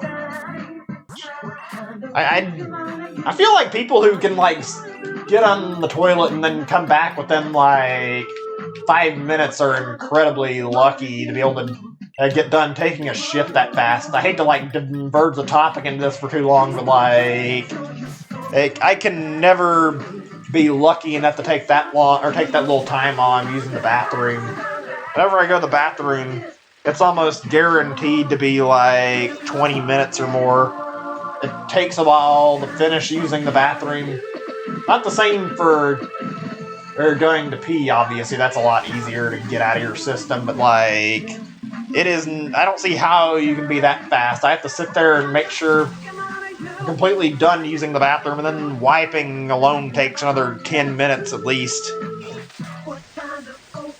Ugh. Hate talking about that, though, so I'm going to end that discussion point there. Would be happy if I never had to take another shit my whole life, though.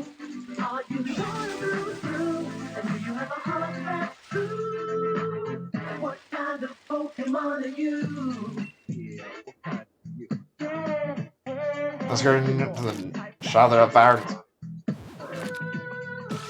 Wait, you talking about something? You had an injury, nearly had an injury for something else, or are you talking about? No, I think you're talking about something else. Yeah, it sounds like anyway. A little bit confused. I think you mentioned that earlier, but I didn't see exactly what you were referencing when you said that.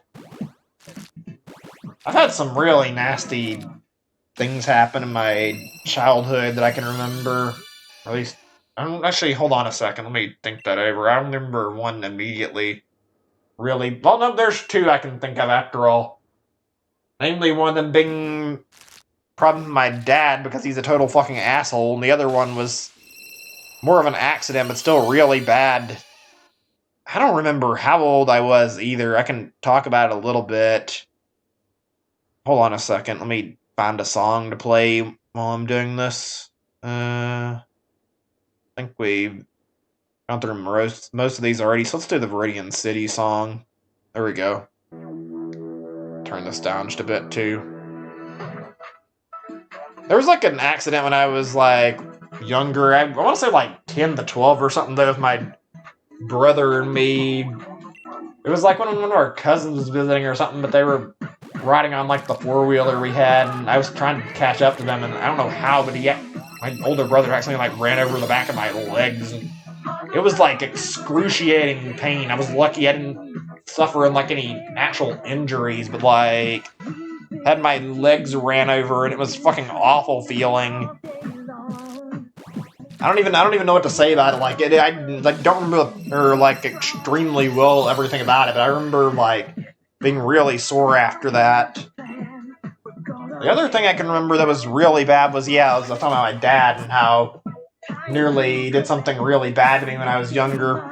Dad's not the best of people, unfortunately, and nearly broke one of my arms as a kid because he was pick on me and my brother, which I hate even talking about, and basically started bending one of my arms back and nearly fucking broke it, and I was like screaming in pain. It was awful. I think if he'd continued, he would have actually broke my arm. He's not a very good person, like I said. There's not much more I can talk about why he did it, because I don't really know exactly why he did that shit. He's also the kind of person who seems to only give a shit about himself. He would force me and my brother to do fucking stupid outdoor chore shit for him that neither one of us should have been doing, like stuff for farm animals, because he tried to force both of us to like show animals, really forcing his hobbies onto us when neither one of us was necessarily interested. Fucking ruined my weekends too by basically making me get out of bed and fucking do farm work on like Saturdays and Sundays, like the few days or the 2 days I had to myself after school. He was a teacher, for fuck's sake. He didn't have like any free days to myself thanks to that. There are a lot of unfortunately unpleasant memories I can relate back to my parents. I don't have like the worst memories of them completely, but I don't really have positive memories either. I'm gonna hold a grudge against them my whole life, I think, because they really fucked up my childhood, and I hate that. People say that, like, you should always be grateful for, like, your parents and that they love you, but, like, sweet Jesus, there's like, a limit to, like, kind of things your parents should be allowed to do, and really shouldn't try to excuse it as like, oh, they're your parents, they know best. Sometimes parents are just assholes.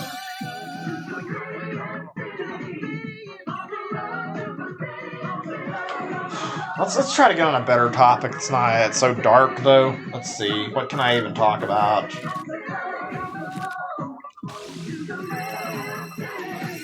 Let's see. It's today, the 22nd. Been any new releases lately? I haven't really been paying attention. I know there's the whole Mega Man Zero collection coming out in a few days. Anybody looking to pick that up? I'm probably gonna get it. Okay, let me see. I'm gonna find new music. Give me a second or two to try and figure out what we should search for. I'm gonna do F-Zero music. I haven't done any F-Zero songs in quite some time. Feels like that could be a good thing to listen to. Zero SNES, and we'll do Mute City first. That's a good one. There we go. Hold on a second. Pull this back a little bit.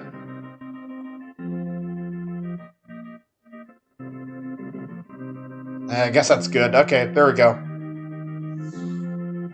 Oh, you must have not heard what I was talking about. I was talking about the Mega Man Zero collection coming out in a few days.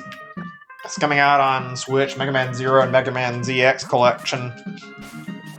I'm probably going to pick that up next month, actually. I don't have the money for it right now, but I'm looking to get that and, like, stream at least the first Zero game out of all those. Especially since I'm probably not going to get Mystery Dungeon for being, like, way too pricey. By the way, just because I don't know if it's been clarified enough, but do not intend to do too much more Mega Man for a while. I'm going to be delaying my marathon that I have mentioned in the description by a little bit. I don't know exactly when I want to do the date for it, but like, I really think. Hold on a second, I'm just checking my thing, see how far down it is on my description. Yeah, it's pretty easy to see there, but I'm going to be delaying that a little bit.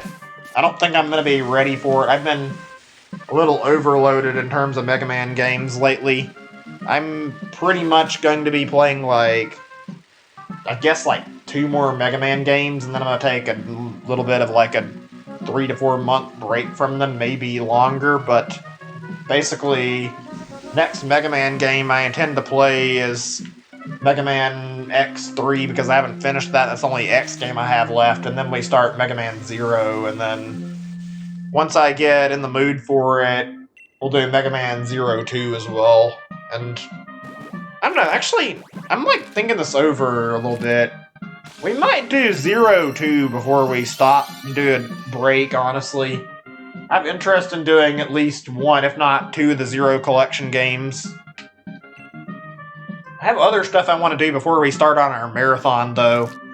I was intending to play, like, Misadventures of Tron Bon on my stream, and I still intend to, but I think with the way things turned out and how long I took to beat Mega Man Legends, it's going to be later than planned before I play it. Same with Legends 2. And then we've got that whole marathon, like, ahead of me, so I'll be getting quite a bit of Mega Man goodness later on, so probably not going to need to plan to do a whole lot more of it already. Okay, let me see. I can actually check on messages I missed in a second or two. I'm not looking to do any trades, sorry. I'm just shiny hunting tonight. My focus is hatching all my eggs and trying to get shiny Squirtle. Maybe after I've got my shiny, I'll trade, but right now is entirely focused on this stuff. How many boxes do I have left exactly? 1, 2, 3, 4, 5, 6, I think.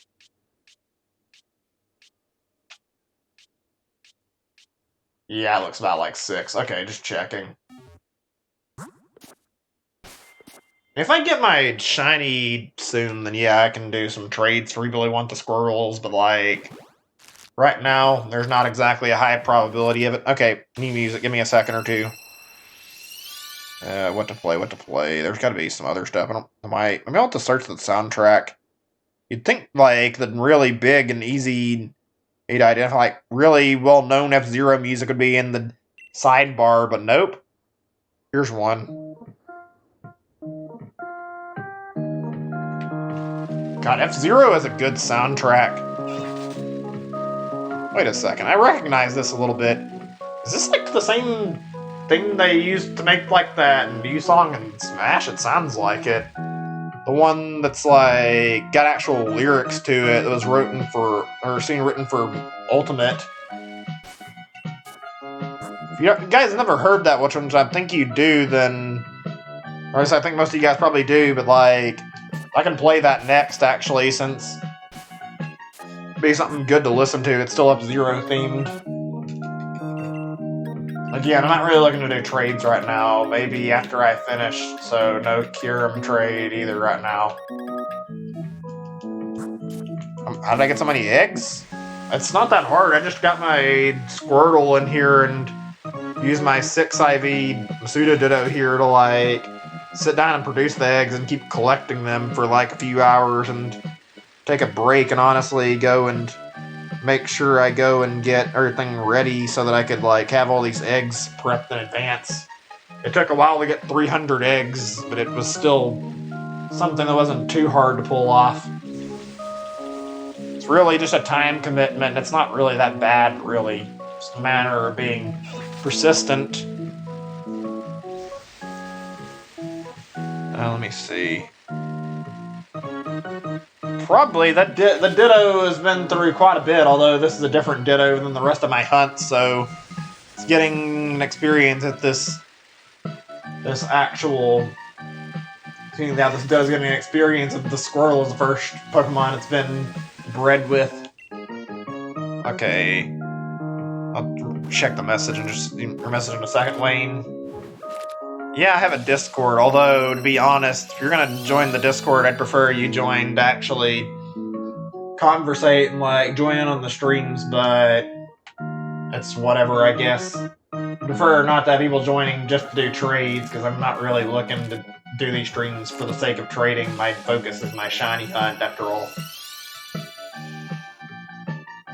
I've still got quite a few more targets left in terms of shiny hunting, too. Okay, let me see now exactly where these messages were. Still-ish game companies let you transfer all your shoppers from one console to the next. You purchase not hold harder than to break. The shop shutdowns. Yeah, I know what you mean there. The console's backwards to have one. And yeah, I know what that means. I know you're like, see what you mean there, and what that's like. Yeah, it should be possible to keep transferring games over, but I mean, I guess Pokemon, games in general, a lot of developers are afraid to put in all that effort just to give future functionality. It's a little bit of a shame, too. It'd be nice to have, like, a guaranteed way to keep our games indefinitely to the future instead of losing them with other consoles. Okay, let me see what this is called. The hell's the name of the song that has the music? Or to be the same song that has the actual lyrics, excuse me. Give me a second or two. I'm trying to figure out what I'm looking for here. Is this it, the medley? Let me see. Yeah, this is it. This isn't in proper F-Zero songs, for the record. This was, like, composed for Smash.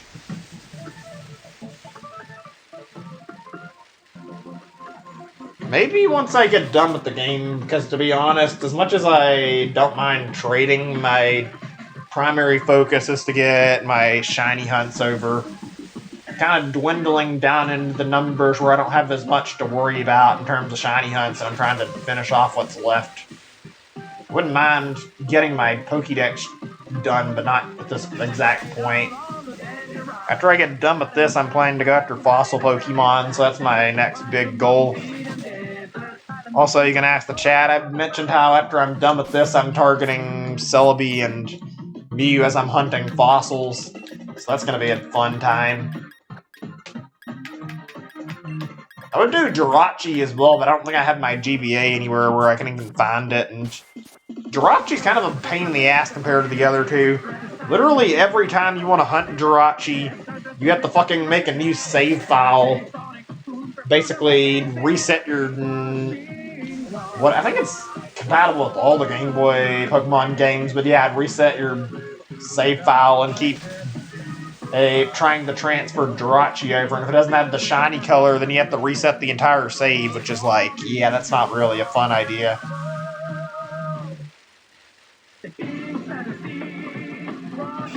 What is your question? Are you talking about Pokemon stuff, or what are you asking, man? Can't tell that's supposed to be a joke or what, the way you worded that. That's a little weird. Sorry, yeah, I know what that's like. You could, for older stuff, it could break at any moment. That would not be something I'd want to actually keep my stuff from getting broken and not have to worry about my games being lost. It's not something I want. Fudge. Talking about Pokeballs and run. That's really strange. I've never heard about that. That's interesting. I'm actually curious whatever this is. Maybe I'll look into it. It sounds interesting, just odd. Be able to mess around with Pokeballs like that. I'm not really looking for help with this. I'm trying to shiny hunt this on my own. I don't want trading it either. I'm just gonna keep doing what I'm doing until I eventually get a shiny Squirtle.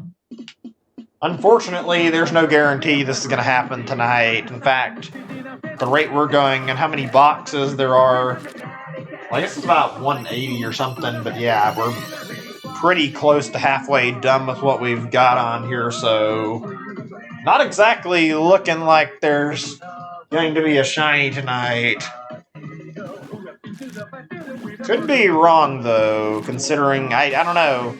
This one's actually kind of nerve-wracking to hunt because as at least with like what we're being given to look at is not enough to easily judge it. Because Squirtle's front is only like a slightly lighter shade of blue. When you look at his like shell, he's got a green shell, but the problem is that I have not found a way to rotate the Pokemon that are like not in the Pokédex and actually look at their models, so I can't really easily just go into my stuff and like take a Squirtle and like spin it around and look at its shell to see if it's shiny, because that's the way you basically tell if you've got a shiny Squirtle is you just look at its back. All like pretty much any shiny Squirtle you have will have a green shell. That's how you know you've got the shiny. It's a lot easier to distinguish when you evolve it though. It gets like a purplish hue to it, so it's purplish Wartortle and a purplish Blastoise, and they keep the green shell. I could have missed it. That's what I'm worried about, because I may have... There's always the possibility that I wouldn't see that tiny bit of frame that has the actual green shell in it. I think there's like a very specific noise that comes out when you get a shiny hatch, though, so maybe I haven't. I haven't heard that yet. I wouldn't think I've missed it, because every time I've had a shiny hatch, either I've like saw it when it happened or saw it like shortly after, because I could always hear the sound effect play.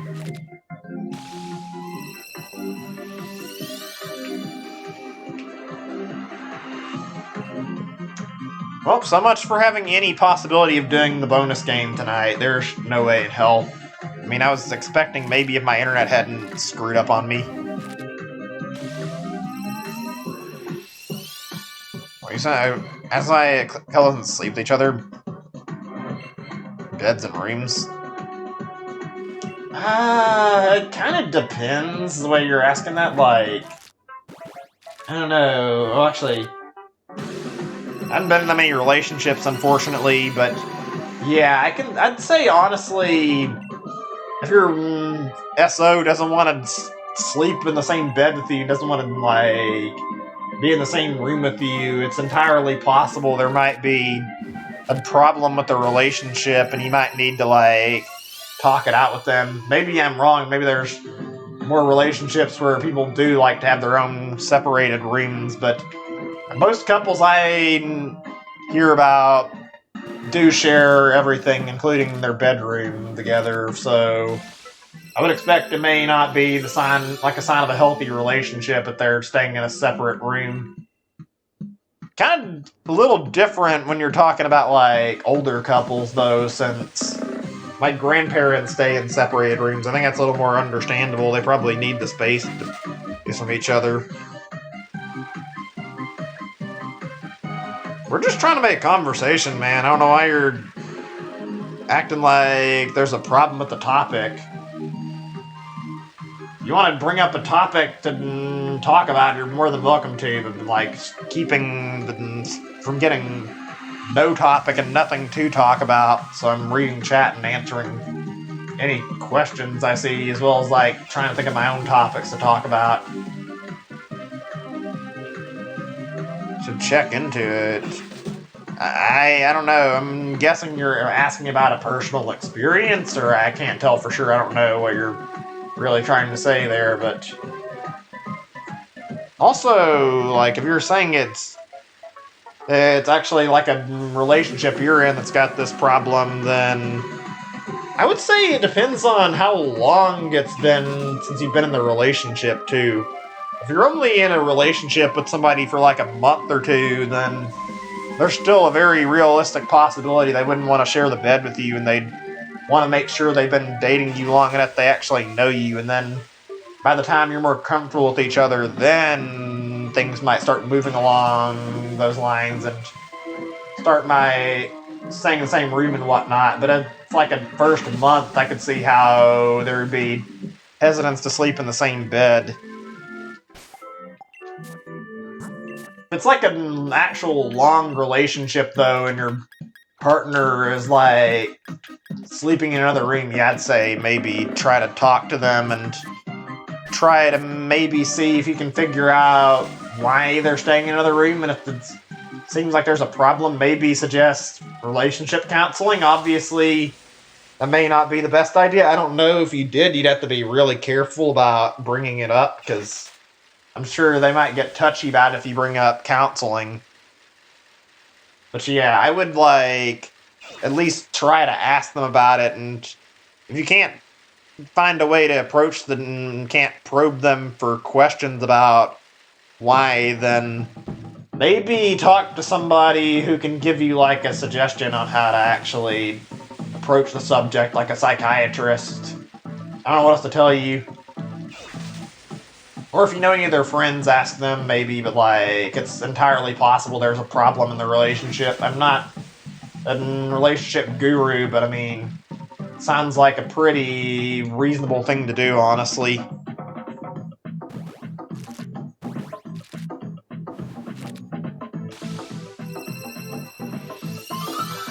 I'm a little bit tired right now. Not that it's a big deal. Just checking on some news stuff right now. Apparently, there was a rumor not that long ago about being another Nintendo Direct soon, though. Maybe getting a Direct on 27th, so that we'd be able to see more general Nintendo Direct stuff. Also, there was something supporting this that was I don't know how I should word this. I guess it's shown, because Xenoblade Chronicles Definitive Edition just got rated, apparently. I think it was rated in Korea or something, and they basically deciding that there's probably going to be a release soon, so there was a lot of people talking about a May release date, and I think that might actually end up happening. It's still really odd that we don't only have one game from Nintendo that actually has a release for this year right now, and nothing else. We need that Nintendo Direct really soon. Do I play Fortnite? I used to. I don't really care about it anymore. To be honest, I was doing decent at Fortnite, and then I kind of got frustrated with it after a while of not being good enough to adapt. My building skills were just not that great, and also I just wasn't really having fun with it anymore, so I kind of stopped playing it. I used to really enjoy playing it a lot, though, and played it quite a bit. It's funny, I used to like playing quite a few Battle Royale games. Only 2 or 3 of them immediately come to mind. A really fun one I remember was something called Totally Accurate Battlegrounds. Really stupid and pointless, but have you guys ever heard of these stupid games called Totally Accurate Battle Simulator? Got really goofy physics. Those games, well, the creator of those games made this, and it's a really dumb little Battle Royale FPS thing with weird ragdoll physics, and it's really fun. Only 50 players at a time, but it was really, really interesting. I really, really liked playing it. It was free for a while. I think it got shut down, though, after some time. I wanted to stream it, but it was really laggy. I might be able to stream it now. I don't know. I'd have to check and see if the game's even still living. I think it might have gotten shut down. There might have been too little activity to keep the servers open.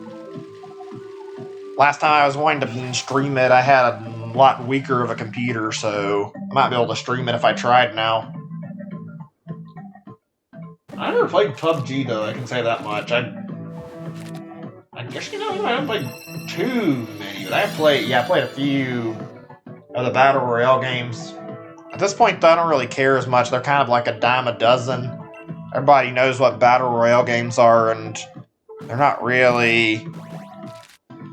And they're churned out so commonly, although I think they're dying out now. I guess it's like a big trend to try and copy Fortnite.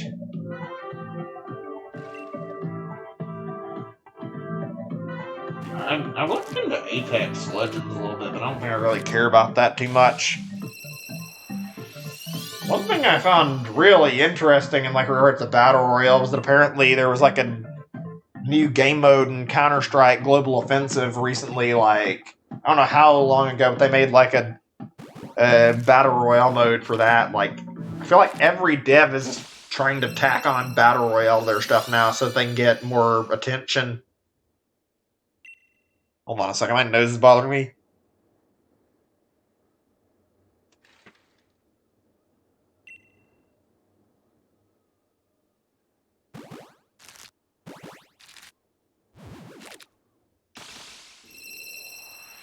Sorry about that. Allergies, man. Ugh, okay, where were we? Sorry, let me get another song going. Ugh, God. Okay, let me see. Songs, give me a second or two. We'll do Escape from the City, sure. There we go. You gotta go? Alright, Wayne, I understand if you're not able to hang around any longer. I'm probably gonna be young for like another hour, maybe. I don't know for sure how long, but might be two. Really, my goal right now is to just hatch all 300 Squirtle. Oh god, my throat's acting up now, and I can hear congestion in my throat. That's not a good sign. Let me pause this again. I need to, like, try to clear my throat. Might just get a drink of water after.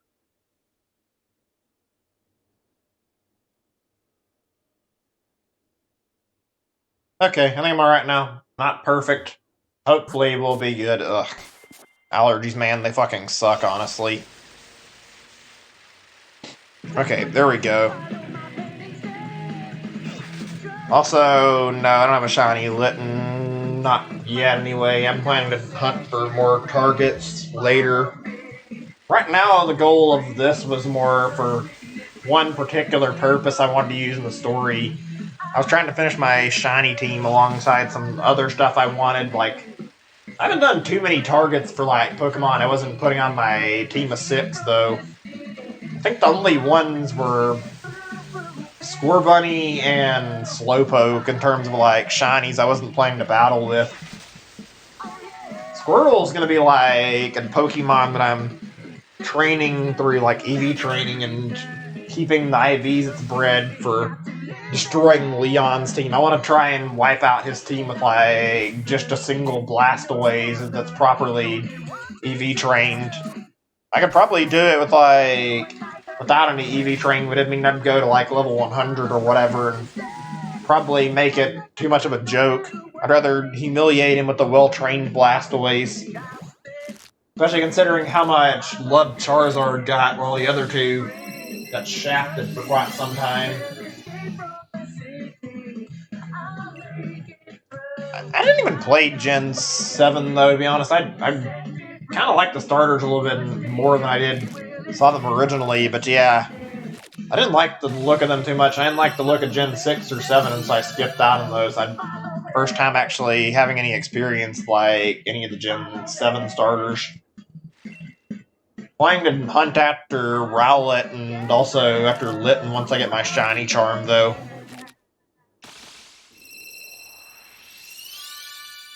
See, I have so many shiny hunts I'm looking forward to doing. That was quicker than I thought it would be. Rated T for teen. I don't care about ads right now, god damn it. Okay, there we go.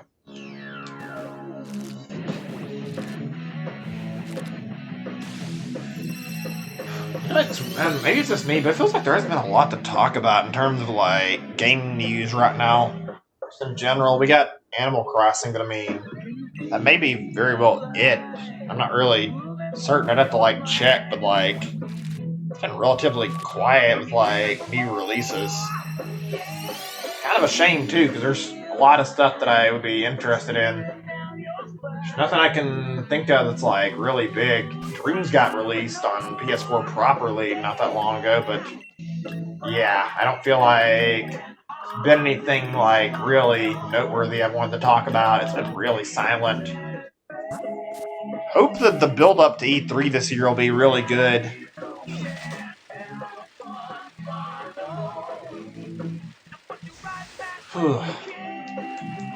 To be honest, I'd rather wait until I get into post game for trading for my Pokédex, because I'm going to be doing fossil Pokemon next, and those don't really happen to be affected by the shiny charm anyway, so not really any point.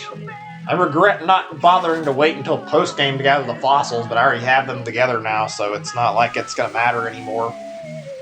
Got more than enough for what I want. The only thing I'm not certain is if I have enough Dracovish fossils to target it right now. Actually, I do, but I mean, the idea was that I was going to do 500 fish and Drake fossils at the same time to like make a huge batch of Dracovish. That way, I'd have like a really easy sample size to check every time I get done with like a whole set of the fossils there. You just flip through the Pokédex and see, and like, it may sound like it wouldn't really work, but I'd do something very similar in Let's Go. Basically, when I'm going after like a Alolan Pokemon, my goal is usually I'll do like 500 of the Kanto form. I'll catch like a whole bunch of them and trade them in a batch, and usually there's like a higher chance of like one of the Pokemon that I'm constantly trading back and forth to get it in shiny, just because of the sheer amount of like Pokemon that are going back and forth. And if I don't get it, I can always just reset the game. Same thing with the fossils, really. Dracovish is only like 500 because of like the fact that I've got that many trying to get my rare fossils. I have so many of them that I didn't really want. I had trying to get at 100 of each rare fossil, and it didn't really go very smoothly, unfortunately, because the rates on the Digging Brother are really shit. I think I got like, I don't know, maybe like 20 for every 300,000 at absolute best, and that's being generous too. I must have spent like 2 million watts on them to get all the fossils I have right now.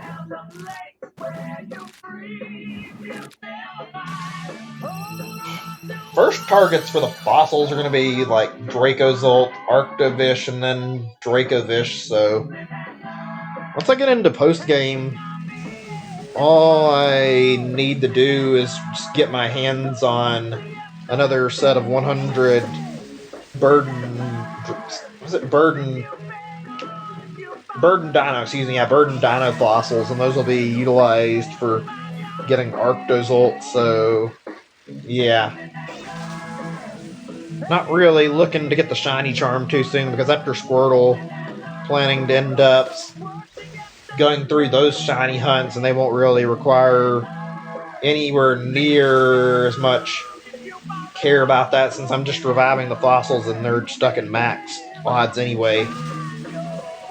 The next hunt I do after I get into post-game is going to be Arctozolt. I can already tell you that that'll be my first post-game hunt. I'll probably go for completing the charm after I get Arctozolt, though. That way I can hunt everything I want to via shiny charm. I think my next target for, like, non-fossil Pokemon, just like things I target through normal means, outside of, like, the transfers I want to do through trying to get Sylvie and Mew, of course, but, like, the next thing I plan to do is, like, a Unova and Darumaka shiny, so I can have a Galarian and Unova and Darumaka, or Manitan to, like, stand side by side and maybe use in, like, battles sometimes. Plus, the contrast is kind of cool. I don't know, this game, like, made me appreciate them that much more. Hold on a second. What's wrong with the music? It's not playing anything, unless... Okay, never mind. It's just delayed, I guess. Thought for a second there was something wrong, because I wasn't hearing anything.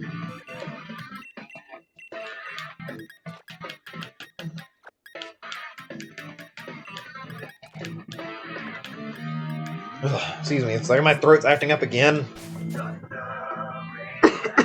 She don't want to meet the mic this time? Ugh, sorry. If this didn't take so long, I'd actually be downloaded Chlorophyll Bulbasaur Shiny Hunt. I think it's his hidden ability or whatever, but yeah. kind of wouldn't mind getting that so that way I can get whole collection of Kanto starters in this game at some point. Already got basically everything I want for that and Let's Go, but I mean, not planning to move any of my Let's Go Pokemon. I'm a little disappointed that I can't transfer from like Virtual Console to Let's Go. I tried to move over my stuff from Yellow version, but I couldn't really get my hands on what I wanted easy and like actually bring over any Pokemon there. I tried to put them in Pokemon Home. I think it's because of the ability they get assigned. I don't want to do it right now because I'm not in the end game, and my intent was to get everything without the shiny charm, and plus everything I could for the team, that is, I mean, without the shiny charm, and frankly, the last targets I'm doing now are kind of Pokemon that don't actually matter about the shiny charm. The only parts where I wish I had it were the Applin and the Yamask I did. Frankly, my egg luck isn't great, but it's not really bad enough that I'd say I need the shiny charm. Most of my egg hatches I've done for like getting shinies have either been slightly under or slightly over the odds, so my numbers are checking out and working pretty well. Probably going to distance myself from doing any more encounter hunts for quite some time. What have I not shiny hunted? There's a lot, really. Literally anything that's not from Gen 1 is a like really big target. Like I've got a lot of most of my other Pokemon, actually really all of them that I've got in this game have been me getting like Pokemon that have like new forms or new Pokemon in general for Gen 8. So pretty much everything I've been after aside from Squirtle has been something new. And yeah, I know I have a shiny Dugtrio in my inventory, but that's not really a shiny hunt target. That was literally just a random encounter that popped up in my game while I was trying to get a Yamask, so caught it because there was no point in killing it. It's not like I'm playing Let's Go where I have to leave them behind if I want to keep my chain intact. Hell, to be honest, I have a lot of Gen 1 shinies I still have to pick my... and soon pick up and actually shiny hunt, honestly. Like, I really need to get a Tangela. I need to get Ekans and Arbok, and everything from Let's Go Pikachu that's exclusive. Plus all the legendary birds, so... I'm missing out on like a handful of shinies. There's probably at least a good 50 of them that I don't have in my Let's Go that I want for like shiny living decks, and something tells me I'm not gonna get anywhere close to how much of that I was hunting like in this game. I don't think I have the interest for that. Probably just gonna stop around 15 to 20-ish maybe.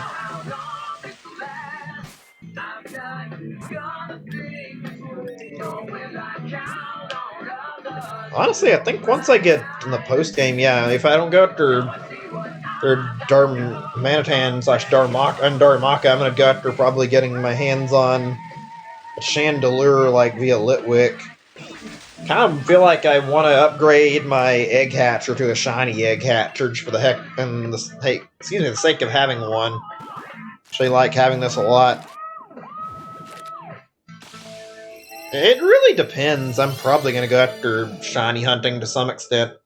I think the big question is, like, how many Pokemon are going to be shiny locked in the expansion? If all the new legendaries are shiny locked, there won't be very much shiny hunting in that part, I have a feeling.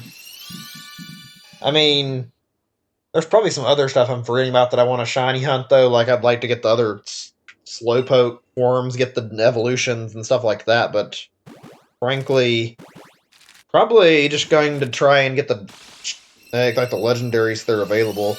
I'm really, really praying that we can get a shiny version of like Galarian, Zapdos, Moltres, and Articuno. Probably the same with the Reggie Pokemon too, though. There's a lot of stuff that'd be really good for shiny hunting. Let me see. Songs to play. Might just have to search something new. I go back to doing Pokemon's music and maybe using the same music after I get done with this.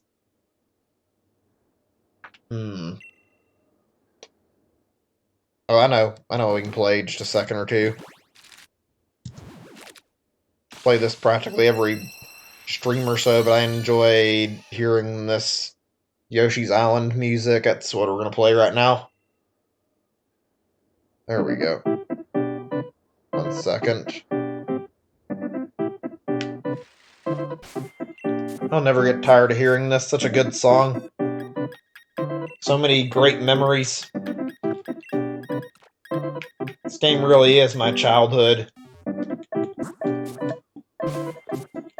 Even though I don't talk about it as one of my favorites, I think SNES might be one of my most beloved consoles I've got. I just really, really enjoy the SNES games. I really, really want to, or I really, really love the games on SNES and would like to go revisit some of those sometime. Also, I guess I don't know if I've answered that or not already, but yeah, I've actually said before, I want to get my shiny team before I beat the game. Unfortunately, the game has not been very kind in terms of getting me my shinies and making me struggle through a lot of the hunts. Not all of them, but still. Namely just Yamask, and also that Applin shiny hunt was pretty bad, although my Squirtle took a long time as well.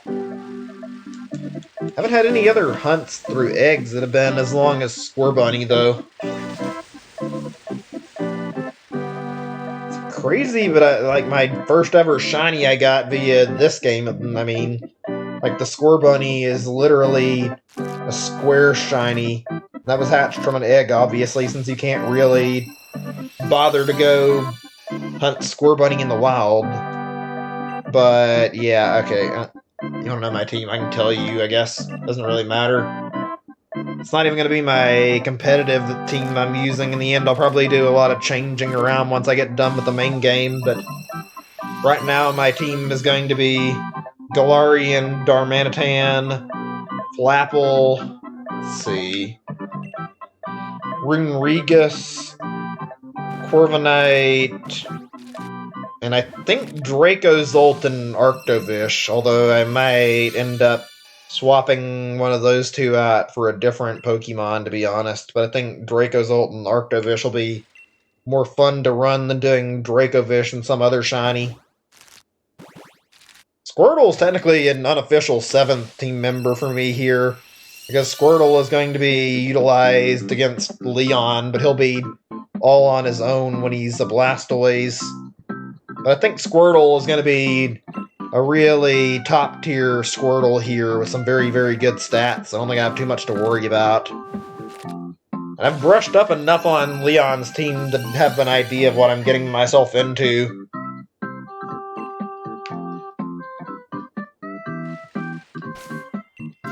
Oh man. Has it really already been near 2.5 hours? I've been, like, talking so long I didn't even realize it.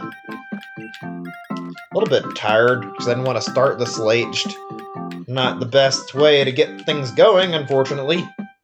Okay, good. We're getting close to our finishing up on our huge amassment of eggs.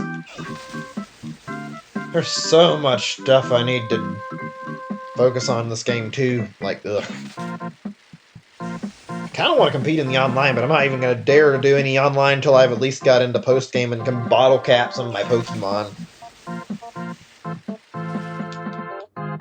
Yeah, I'm like I said, I'm going to be doing a single Pokemon against Leon's team, and it's going to be Blastoise. I'm not really going to be adding an Aegislash, although I could be going after that as another hunt, maybe after I get done with the main game and get into post-game. I might consider doing some extra targets. I've already got a few I was going to do and delayed. Like, one of the things I originally wanted to do was nick it, and I decided against it. I figured it wouldn't really help my team composition, and I had other stuff I wanted a little more. Also, Grookey, but I don't really care to get more time thrown in and wasted just for me shiny hunting those Pokemon, so I just decided to get easy team setup and do like a few others that I really wanted, like that Squirtle and that Slowpoke. Honestly, like, Blastoise is really, really tanky, so I think Blastoise can actually make it work for beating Leon very easy. Oh my god, my throat, not again. I haven't drank any water in a while. I'm gonna have to mute it again. God damn it. I don't know what's wrong with my throat today. Why can't I speak without feeling it drying up and getting congested? I guess I'll just let this keep playing and hatch these eggs. I'm gonna pause it as soon as I get the egg animation stopped.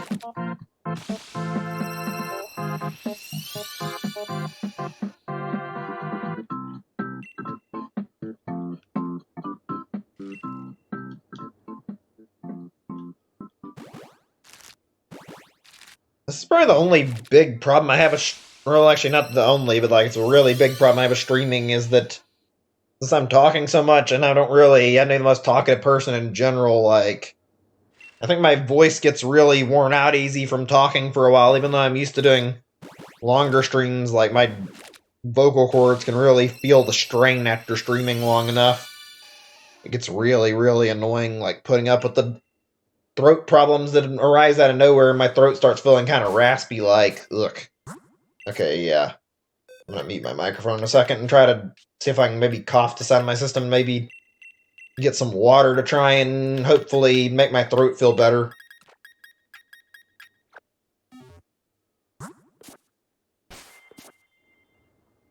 One second. I'm gonna need a moment or two. Mute my microphone.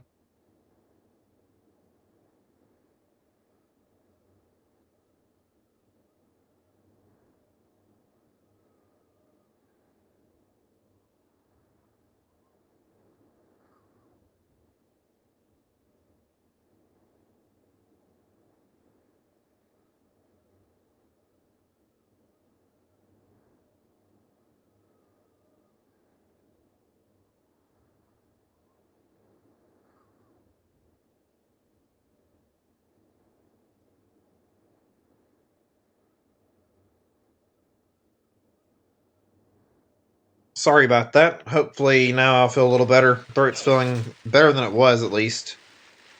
Ugh, God. That's one thing I could live without, is my throat acting up while I'm streaming. No shortage of problems, it feels like.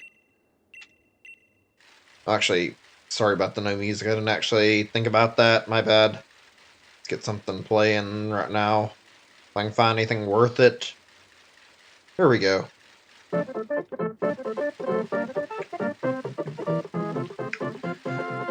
You know, listen to this, like, it reminds me of good memories. Like, there was something really magical about the way SNES and NES games were. It's like, there was a lot of love put into all of these games. Especially the SNES games, you could really feel their quality. So many good memories, especially from Nintendo. I didn't really own any other consoles from anybody else as a kid, unfortunately. But all the Nintendo games I did play were super good. Yoshi's Island and Mario 3 will always be like two of my top platforming games. You're about to do the Elite Four? I'm guessing you're talking about in like either the trading card game, or maybe you're talking about in this game, even though there is no proper Elite Four. Kind of weird to see that be discarded, but I guess it makes sense. They're trying to take an approach closer to the anime, which is fine. It's more interesting this way anyway, seeing the gym leaders almost serve as an Elite Four. I think, even though I haven't, like I said, I paused my progress and I haven't done all of the game, like, actually know who my favorite gym leader is already, not even fighting him yet. I feel like Piers is like the coolest gym leader. His dialogue is really, really good.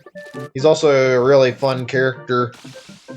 Pretty nice, too. Like, I love how he helps you out, and, like, his personality is awesome.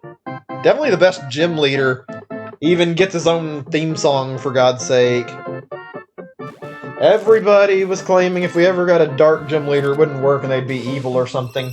And now you have Piers, who's like the polar opposite of that, is a really nice guy and is only like themed darkness because he's basically living in the slums and trying to help out a city that's like in the dumps. Definitely one of the more awesome trainers. I also love his like how strong he is. Like, you know, Piers is a good gym leader, because he literally talks about while he's in the league that he nearly beat Raihan. The only reason he lost to Raihan is because he doesn't want to Dynamax his Pokemon. And if he Dynamaxed, he probably would have won his match. Really goes to show you how skilled he is in his battling. Yeah, sorry. Hey, Patrick, welcome back. We're just switching away from the Yoshi's Island for a little bit because I was like not certain I wanted to play any more of the others. I already played like all my favorites at the moment, so maybe I'll go back to it. There's some others I still love from that soundtrack, so maybe. God, this music is really good too, though. I never thought I'd say it, but I'm almost a little nostalgic for the Wii. It was like nearly 15 years ago at this point. Doesn't feel like it, though. It's crazy to think it was in like, I don't know, like 2006, but like... God damn, it doesn't feel real. Yeah, Mario's crying was literally the worst part of Yoshi's Island. Great game. Easily, like, one of the best games ever made. And one of the biggest complaints that holds the game back is Mario fucking crying. Because he never shuts the fuck up and he's extremely loud. I think it's part of why I like Yoshi's Woolly World even more than like a lot of the other Yoshi games. Not as much as Yoshi's Island, but like... Yoshi's Woolly World is basically Yoshi's Island 2. And on top of that, it doesn't have Baby Mario in it. It's just so fucking good, and like, everything about it is really fun to play. Like, it plays exactly like what a Yoshi's Island sequel should play like. I don't know why, though. I still feel like Yoshi's Island is better than Woolly World, but Woolly World is easily a close second in terms of my favorite Yoshi games. I don't know what my third favorite would be. Maybe Yoshi's Island DS. Yoshi's Crafted World isn't that bad either, honestly. A lot of people give it shit. I mean, I couldn't say I found it that bad. It wasn't the best game, but yeah, I liked Yoshi's Crafted World. God, I didn't think I'd say this. I've been like wanting us to get more different Mario games, but now I'm kind of wanting a Mario Galaxy 3 really badly. It's been long enough since the last two, like Galaxy 1 and 2. I would totally be down for a third Galaxy game now that it's been a good 10 years. The Mario Galaxy titles are both really good. Easily my favorites in terms of 3D Mario 2. Sorry, Mario Odyssey, you came really close, but you didn't surpass it for me. There were a lot of good moments in Mario Odyssey, though. I think what makes Galaxy so much better is it actually feels like it's structured better. Odyssey just kind of throws power moons everywhere and rewards you for doing minimal effort shit, whereas Galaxy has you go on actual objectives and get power stars. It feels like they have more meaning to them. Kind of lost that aspect, and yeah, so you kind of lost that aspect in Odyssey, and that's kind of what bothers me about those to the most, I guess. Sorry if I'm getting my words mixed up, but yeah, I feel like you get like more meaning from your collecting stars in Galaxy than you do in Moons and Odyssey. Hell, the jingle you get when you collect them is like so much shorter than the star jingle. I get why they did it, though. It's for portability and get people to, like, boot up the game and be like, oh yeah, there's a moon, I can collect that in 5 minutes, and they can, like, grab a moon and then stop and feel like they actually accomplished something, but when they make an Odyssey 2, if they do, and I'm assuming they will, I really, really hope that they decide to actually like, dwindle down in the number of moons. I don't care if they, like, put it down to 700 or 500 or what, but, like, take out all the shitty trash moons, like, jump into an area where you're, like, just have to, like, look at one spot and there's just a moon floating there as a handout, and put in a bunch of new power moons that are actually, like, really good and worth it and have objectives in it, and, like, just make it less and make it higher quality moons. Like, that's the thing I would ask for. is they added moons that made you feel like you're actually accomplishing something and not tossing in quality or seeing quantity over quality. It's definitely better to have like higher quality than it is to have higher quantity. There just weren't enough really good moons to justify having fucking nearly 900 without any, without as many unique moons. It feels like they just fucking splurged them everywhere. Also, yeah, the Luigi's balloon thing was not really planned out super well. Like, there was like so much clipping. Like, Jesus, it wasn't terrible, but it certainly wasn't really as great as it could be. Kind of disappointed there was no actual like DLC for it, but it's not really the end of the world. It should have been nice to get a little bit more, honestly. Oh man, how many more Squirtle do we have left? Kind of not certain what's left.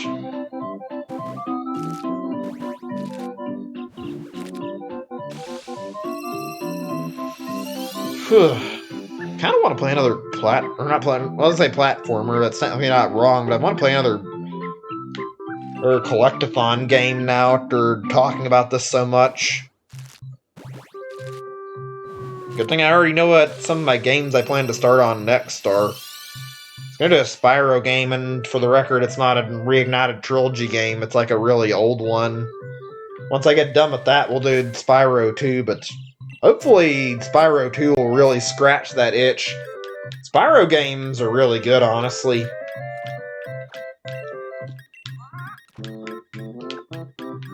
Listening to this makes me so nostalgic for Banjo, though. I really want some more Banjo and Kazooie stuff, like either remakes or actual, or like a new game or something. Hey there, the Chilled Dinosaur, welcome to stream. I think you decided from Emerald, Ruby, or Sapphire? Are you talking about, I guess you're talking about from like those games specifically. Like I said before, I stopped at the 5th gen of Pokemon before I played anymore, and this is the first game I played since then. This is like a really small nitpick, and I can like say this much, though. I really didn't like how, at least in the beginning, we couldn't like bring any Pokemon over from like 1st or 2nd gen, but they fixed that when they made Fire Red and Leaf Green, and like also they managed to make things much more interesting when they brought out like Coliseum and XD to fill out the 2nd gen game, so you could still get all your Pokemon in the game. I think I would have rather they made like Soul Silver and Heart Gold like faster, but that's okay. They ended up being really good remakes.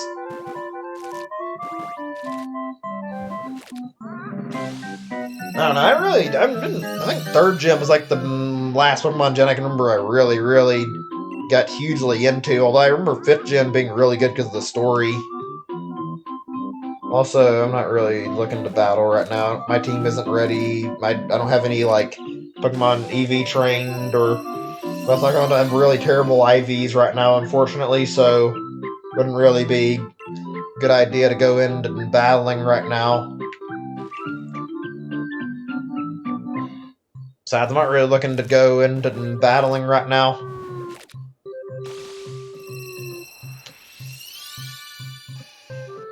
How many hours do I have? I guess you're asking for this right now. And not, well, I guess in general, but yeah. Hold on a second, actually. There's something I was meaning to bring up and I forgot. Well, whatever, I guess. Oh, you're asking about Gen 4. Gen 4 was an odd one for me. I'll be honest, I didn't find Gen 4 to be that great. There's a lot of nostalgia for Gen 4, but I found a lot of the designs to not be that interesting, and like a really big thing I feel like is a valid complaint against Gen 4 is it fucking tacked on a bunch of unnecessary evolutions and pre-evolutions. Like, there was so much shit that was added to the game that didn't need to be in the game. Like, I'll be honest, I feel like Electivire, Magmortar, Tangrowth, all those Pokemon, and also like Rhyperior, because of how ugly it is, those were Pokemon that didn't need to exist. I feel like their base forms were strong enough, and they didn't really need to have another evolution, honestly. Like, I feel like they just kind of tacked those on because they ran out of ideas. I felt like there weren't really like as many quality designs. It might just be me. I feel like they made some less than amazing choices for their new Pokemon, though. I don't know. It didn't seem like they were the best new Pokemon added. It wasn't like it was really bad. Oh, actually, I was gonna do one more song. Got distracted for a second. Okay, if you guys want to see my hours, I can show you guys in just a second. Let me get these eggs hatched first. I will say one thing about Gen 4 that I really liked, though, is the remakes of Gold and Silver. I really loved Heart Gold and Soul Silver. Those games are really, really awesome, and frankly, some of my favorite Pokemon games, so that's one thing Gen 4 did right. There's just a great amount of stuff in those games, and the fan service is really good, especially the following Pokemon. Just like, you could tell there was a lot of care put into it. It's kind of hard to like go into everything that made those games right, but they were fucking fantastic. And the music in Gen 4? I don't remember it too well, unfortunately. I remember like a few tracks being really good, but I don't remember. It's not as memorable for me as like some of the other Pokemon games, unfortunately. I think if I remember like a lot of the music, well, it'd probably be like Gen 1, 2, and 5 songs that stand out the most for me. The Gen 5 music was what I really remember being really good, honestly. Like, I loved how they took the, like, low health thing and made a music remix out of the actual, like, beeping instead of turning it into something annoying like just about every other gen did. That was really cool. Also, like, N's battle theme was really, really good. Hi there, Sophie. How do you say that last part? Cogiting? If I said it wrong, my bad. You got a shiny Squirtle? Nice. I'll be hatching for a while, I can tell. Still have yet to have any luck on my end, unfortunately. Okay, we're gonna check on the... I'm gonna show you guys the hours for this. I don't really mind, although, to be honest... Don't think this means I'm, like, really into this game. I will be honest and openly admit this came from shiny hunting. This was just me trying to get shinies and having really bad luck. This is honestly a little bit low quality for a Pokemon game. It's not bad, but still. Definitely one of the lesser games, in my opinion, though, because of the way they forced the dex cut and left in so many bugs. Okay, actually, here, let's do this really fast.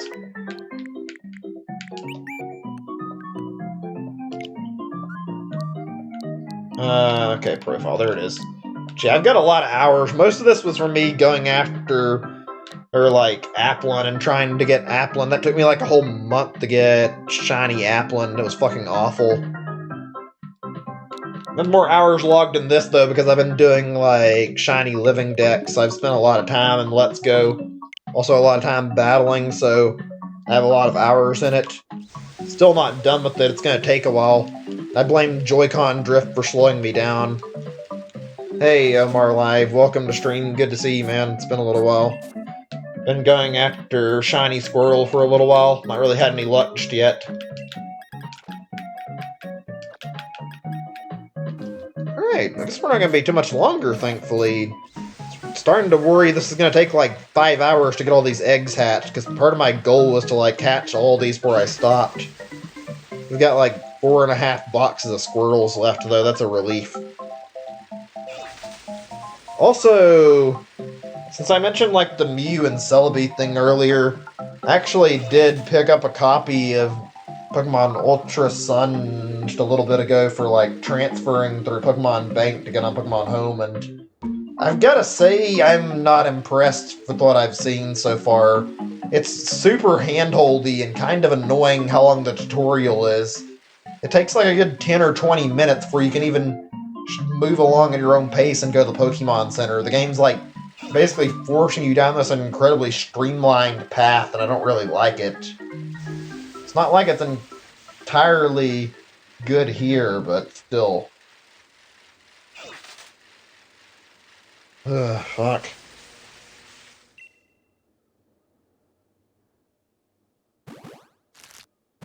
Can we bow? Maybe if I get my Squirtle, I can consider doing battles. Like I said earlier, you weren't here when I said it, I guess, but I haven't got my team IV trained or not IV trained, it's either, yeah, IV hatched or EV trained, so don't really have a good setup right now. Also, I know what you mean about the whole shredded cheese thing. I don't know what it is, but there's something about eating shredded cheese I really like, although I've never got up to eat shredded cheese. I think I have got up in weird hours, though, and had cheese when I got really damn hungry, but yeah. I don't know, sometimes when you wake up, you just get these odd food cravings. I'm the kind of person who eats like fucking 5 to 10 candy bars, and I grab some. Not really got any weight problems. I don't know. I just like to eat candy. Fucking half the time I do stupid shit like that, and I'll get candy, and then probably all the sugar keeps me awake, which isn't a good idea.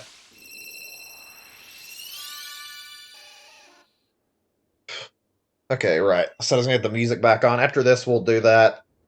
Sorry if I was a little forgetful there.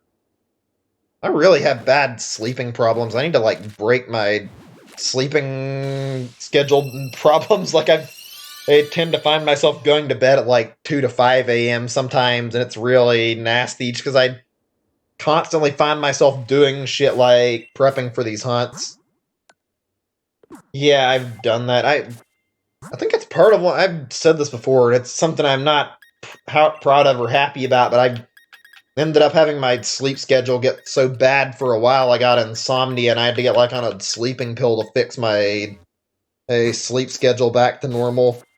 It was like so bad for a while I just like could not fucking sleep in or sleeping out. So I just would like look up and check my clock, and it just fucking miserable. It's thankfully after getting on that sleeping medication, it's started to stop happening to me.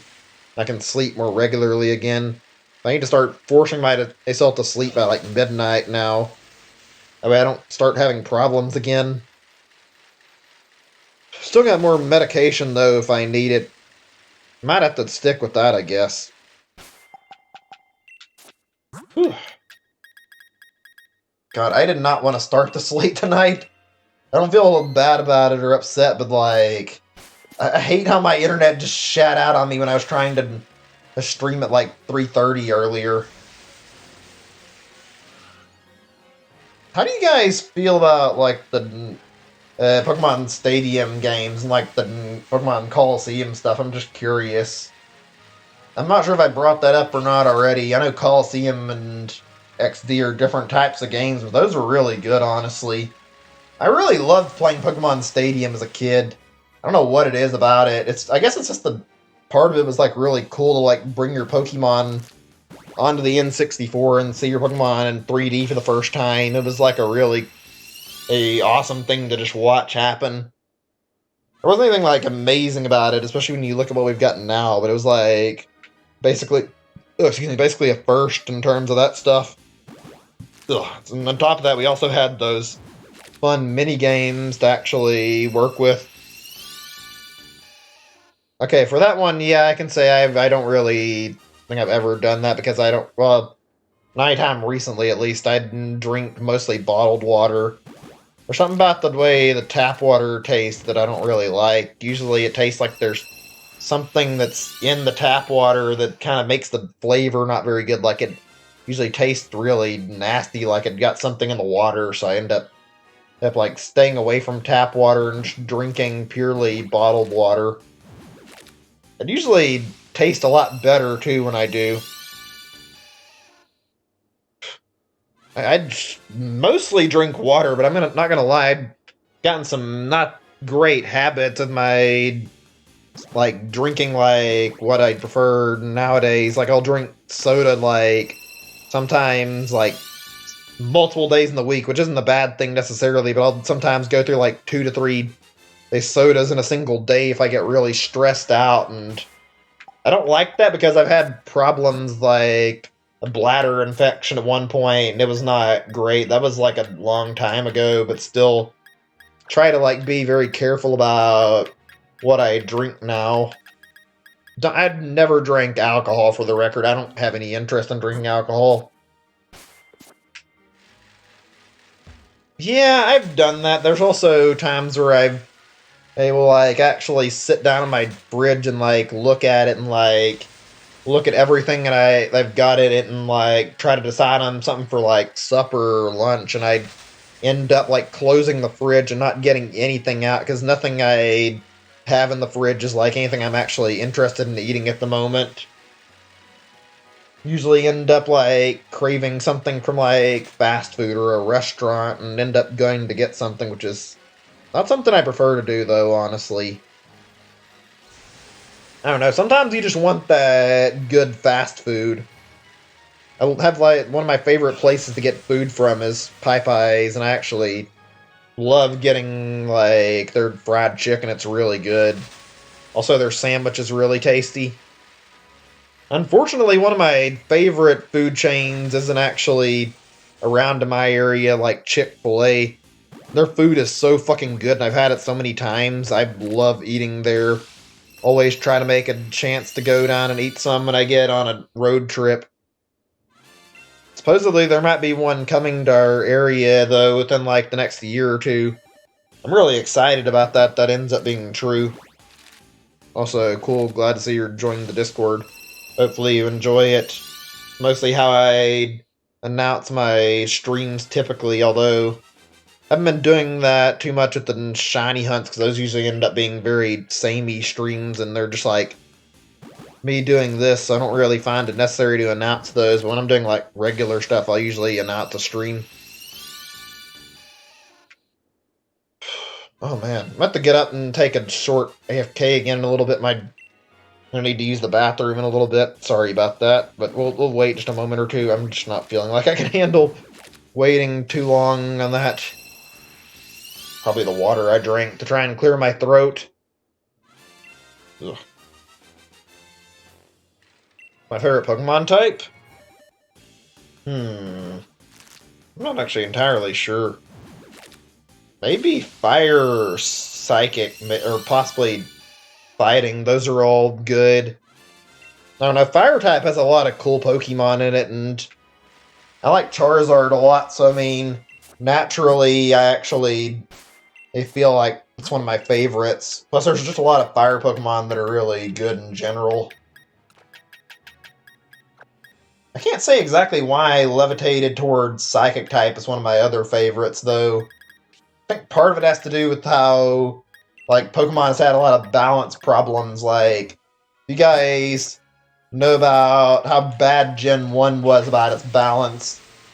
Psychic types in Gen 1 were fucking way too strong. Like, Psychic types in Gen 1 were practically the invincible Pokemon typing. There wasn't a good way to counter them. They technically had a weakness, but I mean, it was Ghost type, and all the Ghost type in Gen 1 had poison, so couldn't really reasonably attack Psychic type Pokemon. It was a mess in terms of balance. Psychic type fucking destroyed everything. Mewtwo and Alakazam were just like top tier Pokemon. I don't know, plus Psychic types are usually just kind of cool and fun to look at and see exactly what the lore is. Funny, they tried to fix Psychic type being broken, and then when they made, like, Steel and Dark type in Gen 2, they ended up unintentionally introducing, like, another balance chain, or another balance problem. Because when they added Dark type into the games, all it took was one generation for Gen 3 to make a Dark Ghost type Pokemon, and then took them until fucking Gen 6 to fucking make Fairy type and rebalance fucking Dark Ghost. Literally no type of move to KO it and counter it. I don't know. I don't really know how strong Sableye was as, like, a competitive Pokemon, and from what I understand, Spiritomb was pretty damn powerful back in the day, so it seems like the typing was pretty powerful. Would not be fun dealing... It wasn't fun dealing with, like, somebody who made a fucking defensive wall out of their Spiritomb, though.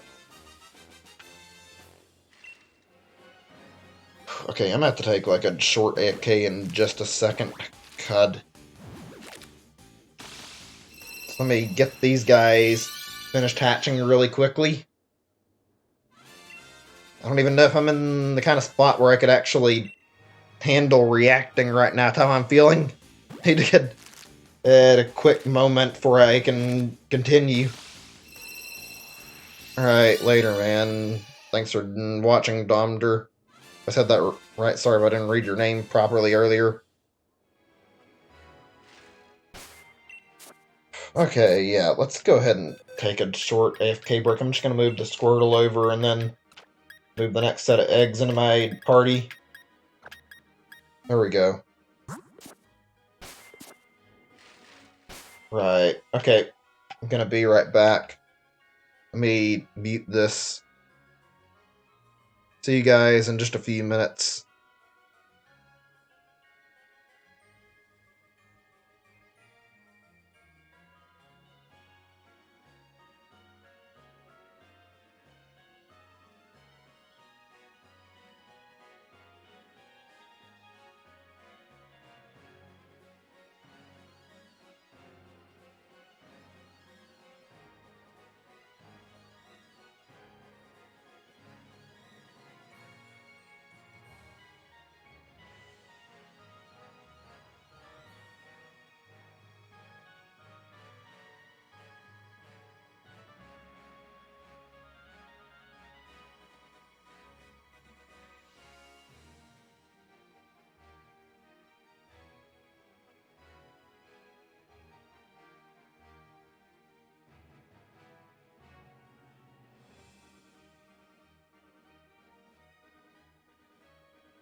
Okay, I'm back. Sorry about the extended BRB.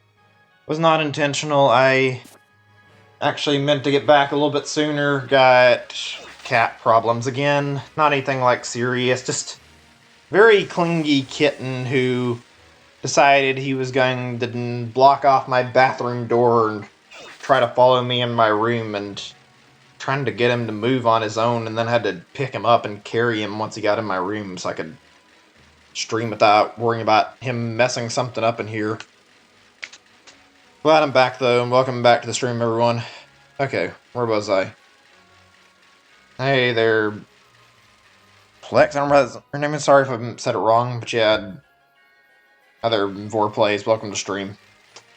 I'm just like really tired right now, so sorry if I'm like sounding a little out of it. I think my sleep last night may have not been as good as I intended. I really need to get a better sleep schedule. You know, if you want, actually, sorry about that. Let me get my fucking thing down here where I need to. Realistically, right now, I'm not really looking to get more fossils, but if you're still willing to help me out and you're willing to get and to trade some later, then actually would be down to do some trades for some to get like some stuff for like Arctozolt, like trade a bunch of fossils and get like all the bird and dino fossils I've got. I haven't seen bird and dinos. I trade quite a few drake and fish fossils for quite a few of like bird and dino, so I could get the process a little bit smoother and quicker. So my other plan was originally going to be like going through post game and getting Arctozolt's rare fossils once I got into the post game. That way I could like collect watts easier. I still have a lot of them, but the problem is I need to like do storage shit to do the hunts correctly. Which is a little bit of a nuisance. I mean, it's not really bad, but just to make sure I could start with start with Dracozolt and like move over to Arctovish, I had to deposit like all but 100 of my, I think it was Drake fossils. Yeah, Drake fossils first. And then once I did that, I needed to deposit all the leftovers I had that I wanted for like Dracozolt and also Arctovish, trying to round those down to 100 of each fossil type. And also need to like, on top of that, keep every dino fossil I had on Pokemon in a box. That way, so when I'm pulling out the fossils and they're getting revives, that literally the only revived path that's actually being accessed is Dracozolts. Like, there's still enough fossils that if the game screwed up somehow, it might access the Dracovish fossils, but it would probably continually keep reviving Dracozolt until it runs out all 100 fossils, and then once that's done, pop open the Pokédex, check to see if it's shiny, not reset, and once I get the shiny, all that happens is I just save the game and withdraw all of my dino fossils out of the PC, and then I'll have no more bird fossils to worry about, and I won't have any of my Drake fossils out either, so the game will literally just only be able to default to the other one I want, Arctovish, so I've thought this out pretty well. It's not like super easy. Unfortunately, in order to do this, I need to have like quite a few Pokemon handy, so I've been holding on to like a lot of breed checks to make sure these fossils are in storage. Especially since my idea was to like do like 500 of like Drake and 500 of fish to do Dracovish. Ugh. I wish they would have just made these things obtainable via eggs, although, to be honest, it might be better at least for not feeling as pressured like this, considering that this way I can just do whatever the hell I want while I'm reviving all my fossils. That'll be nice. Something tells me going back to Dracozolt will be a very, very pleasant stream compared to what we've been doing here. I don't know, it feels really stress-inducing going through a hunt and not getting any results. I'm not saying it won't be with the fossils, but it feels like there's less potential for that.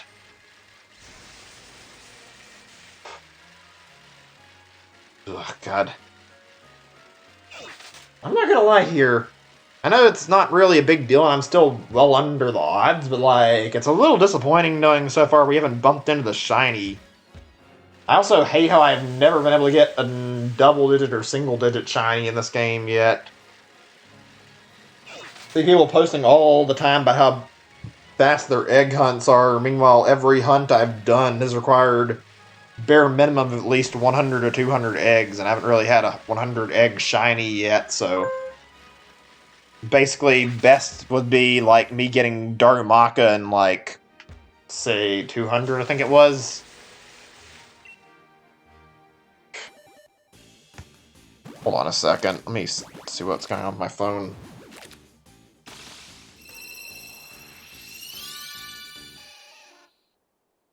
Got a message from my— oh shit, here he is, I saw him! Fuck yeah, Squirtle! Oh, that feels good. It's done. We got our shiny boy. I didn't think I'd be so happy, but I'm glad I got him. Oh, I feel so good after that.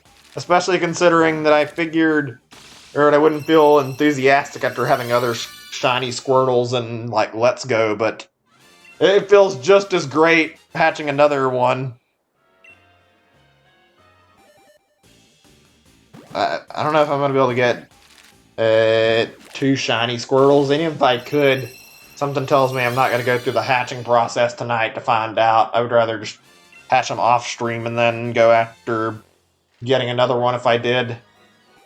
Hatch the remaining eggs and tell you guys if I get a shiny or not. Chances are that'll be a no, though. But yeah, I have one in Let's Go, as well as the entire Squirtle, the Blastoise line, and Let's Go with like a bunch of other Pokemon since I'm doing a living dex. Still happy I got it. Nice, I thought I was going to miss it though. I'm happy I've got him, he's such an amazing looking shiny.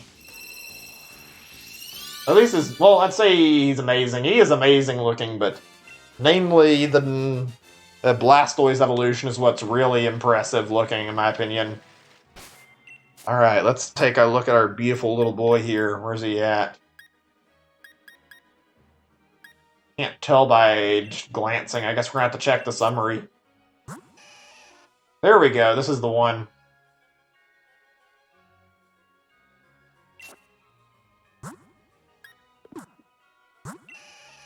Only one way to do this the correct way, which means if I want a good picture of him, that means we're going to have to actually put him in camp. Okay, good. He's got Rain Dish. Fuck yeah, we've got hidden ability on everything we've been targeting with hidden ability so far, it seems like. Modest nature, like I was doing with the Everstone, that's fucking good stuff, honestly. Also, I appreciate the congrats. I'm glad I got this thing finally. Didn't take too long, though. It was a pretty quick shiny, honestly. Could have been worse. That's like, I don't know, I want to say like 500, maybe? I'm not even certain. Let me see. This is our shiny, right? Let's make sure we know what we're looking at here. Yeah, this is him. Okay. Just making sure. We're pretty much through tonight. I don't think I've got any me to do anymore. Well, you guys can see what I'm going through really quick, and I can, like, show you, don't mind, about the whole scenario setting up for fossils. You have to hatch all these little fucks, though, and get these Squirtles ready to release, because some of them are not going to be staying here. I need to make box space for my fossils now. Okay, let's get the tent up. Let's see, should I do another spot? Maybe over here? Let's see, I'm gonna get my glasses too. There we go. Okay. Need to figure out how to turn this little guy around. Come here, Squirtle. Maybe if I just bore him, you'll turn around and show me a shell that way.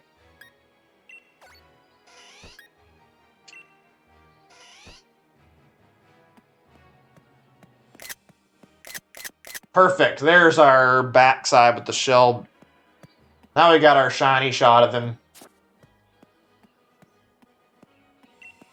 Good stuff. Good stuff. There we go.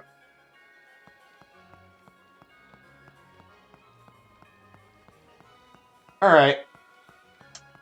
Well then. We're not doing anything actually amazing or worthwhile. We're gonna be... I might do this on stream. I might, if you guys care. It's probably not even really worth it, and frankly, we can't do the actual process tonight, excuse me. But what we can do, you can see all my fossils I've been holding on to here, and we'll start by giving each one fossils now. So, this is basically what I've been doing.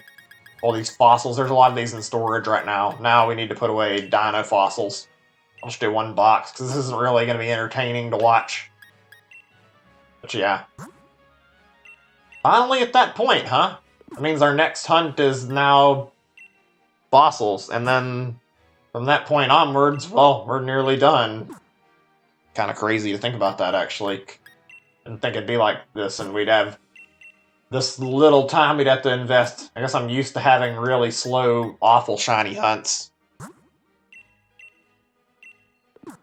Wish I'd thought of this the first time. I could actually mess around with this and not even using the actual item view things I didn't know was a thing, and wasted God knows how many hours rechecking for, like, held items the first few times I did this. It's good to know there's, like, an easy way to check held items and put them on Pokemon. Yeah, this is not very fun. It's just me sitting here attaching a fossilized dino to every Squirtle I've got that's not going to get released.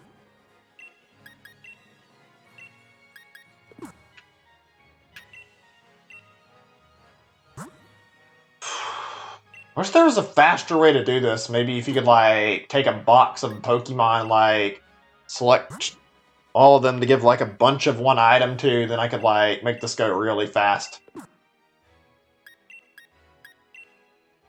Or if Game Freak wasn't fucking dicks this time around and gave us the option to actually go after fossils via the breeding. Fuck, they had to do that with both Let's Go and this game. Can't go through Let's Go because you don't have access to breeding, and this game can't because the fact the Chimera Pokemon. At least the shinies of those Pokemon look really good, though. Happy about that much, at least. Still don't know how I feel about that, though. It's a little weird having every fossil shiny be, like, blackish, like... Why not give them different colors instead of making them all match with the same black color? Is it to make sure they're uniform? I don't know. That's really odd to me. Not at the moment. Maybe once I get done with my first three, I might need to get my hands on Bird and Dino. Right now, my goal is to go after using what I've got and use it to get my Dracozolt and Arctovish, because 100 of each for the first set of revives is quite a lot, and it'll probably be plenty. Second time around, I'm going to be definitely hurting for fossils until I get done Watt farming, so after I get done with main 3 hunts, then yeah, I'm going to probably need some help collecting them, maybe.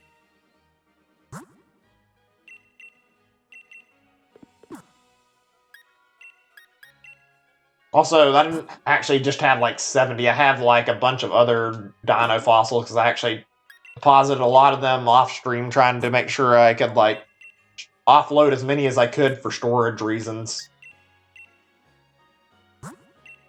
Not too bad. We're going to find ourselves already like filled up in the next 2 boxes.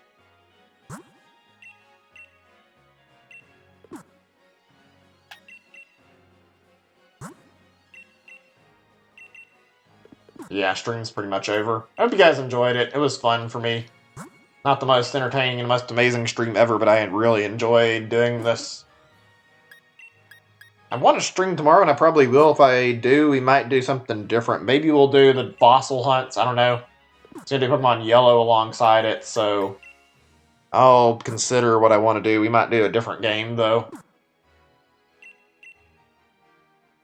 Need to figure out what my game plan is right now for how I'm going to handle the next day or two.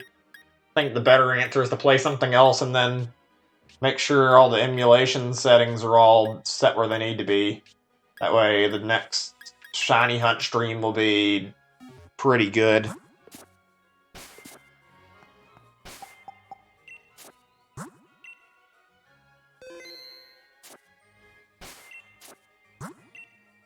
Oh, goodness. I think I've already gotten so many Pokemon I wanted in shiny. Luck's starting to improve a little bit.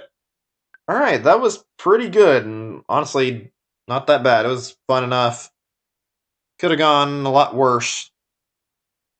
Again, thank you everyone so much for watching. I had a pretty decent time. Appreciate all the viewership. See you guys later. I'm going to be heading off now. Bye.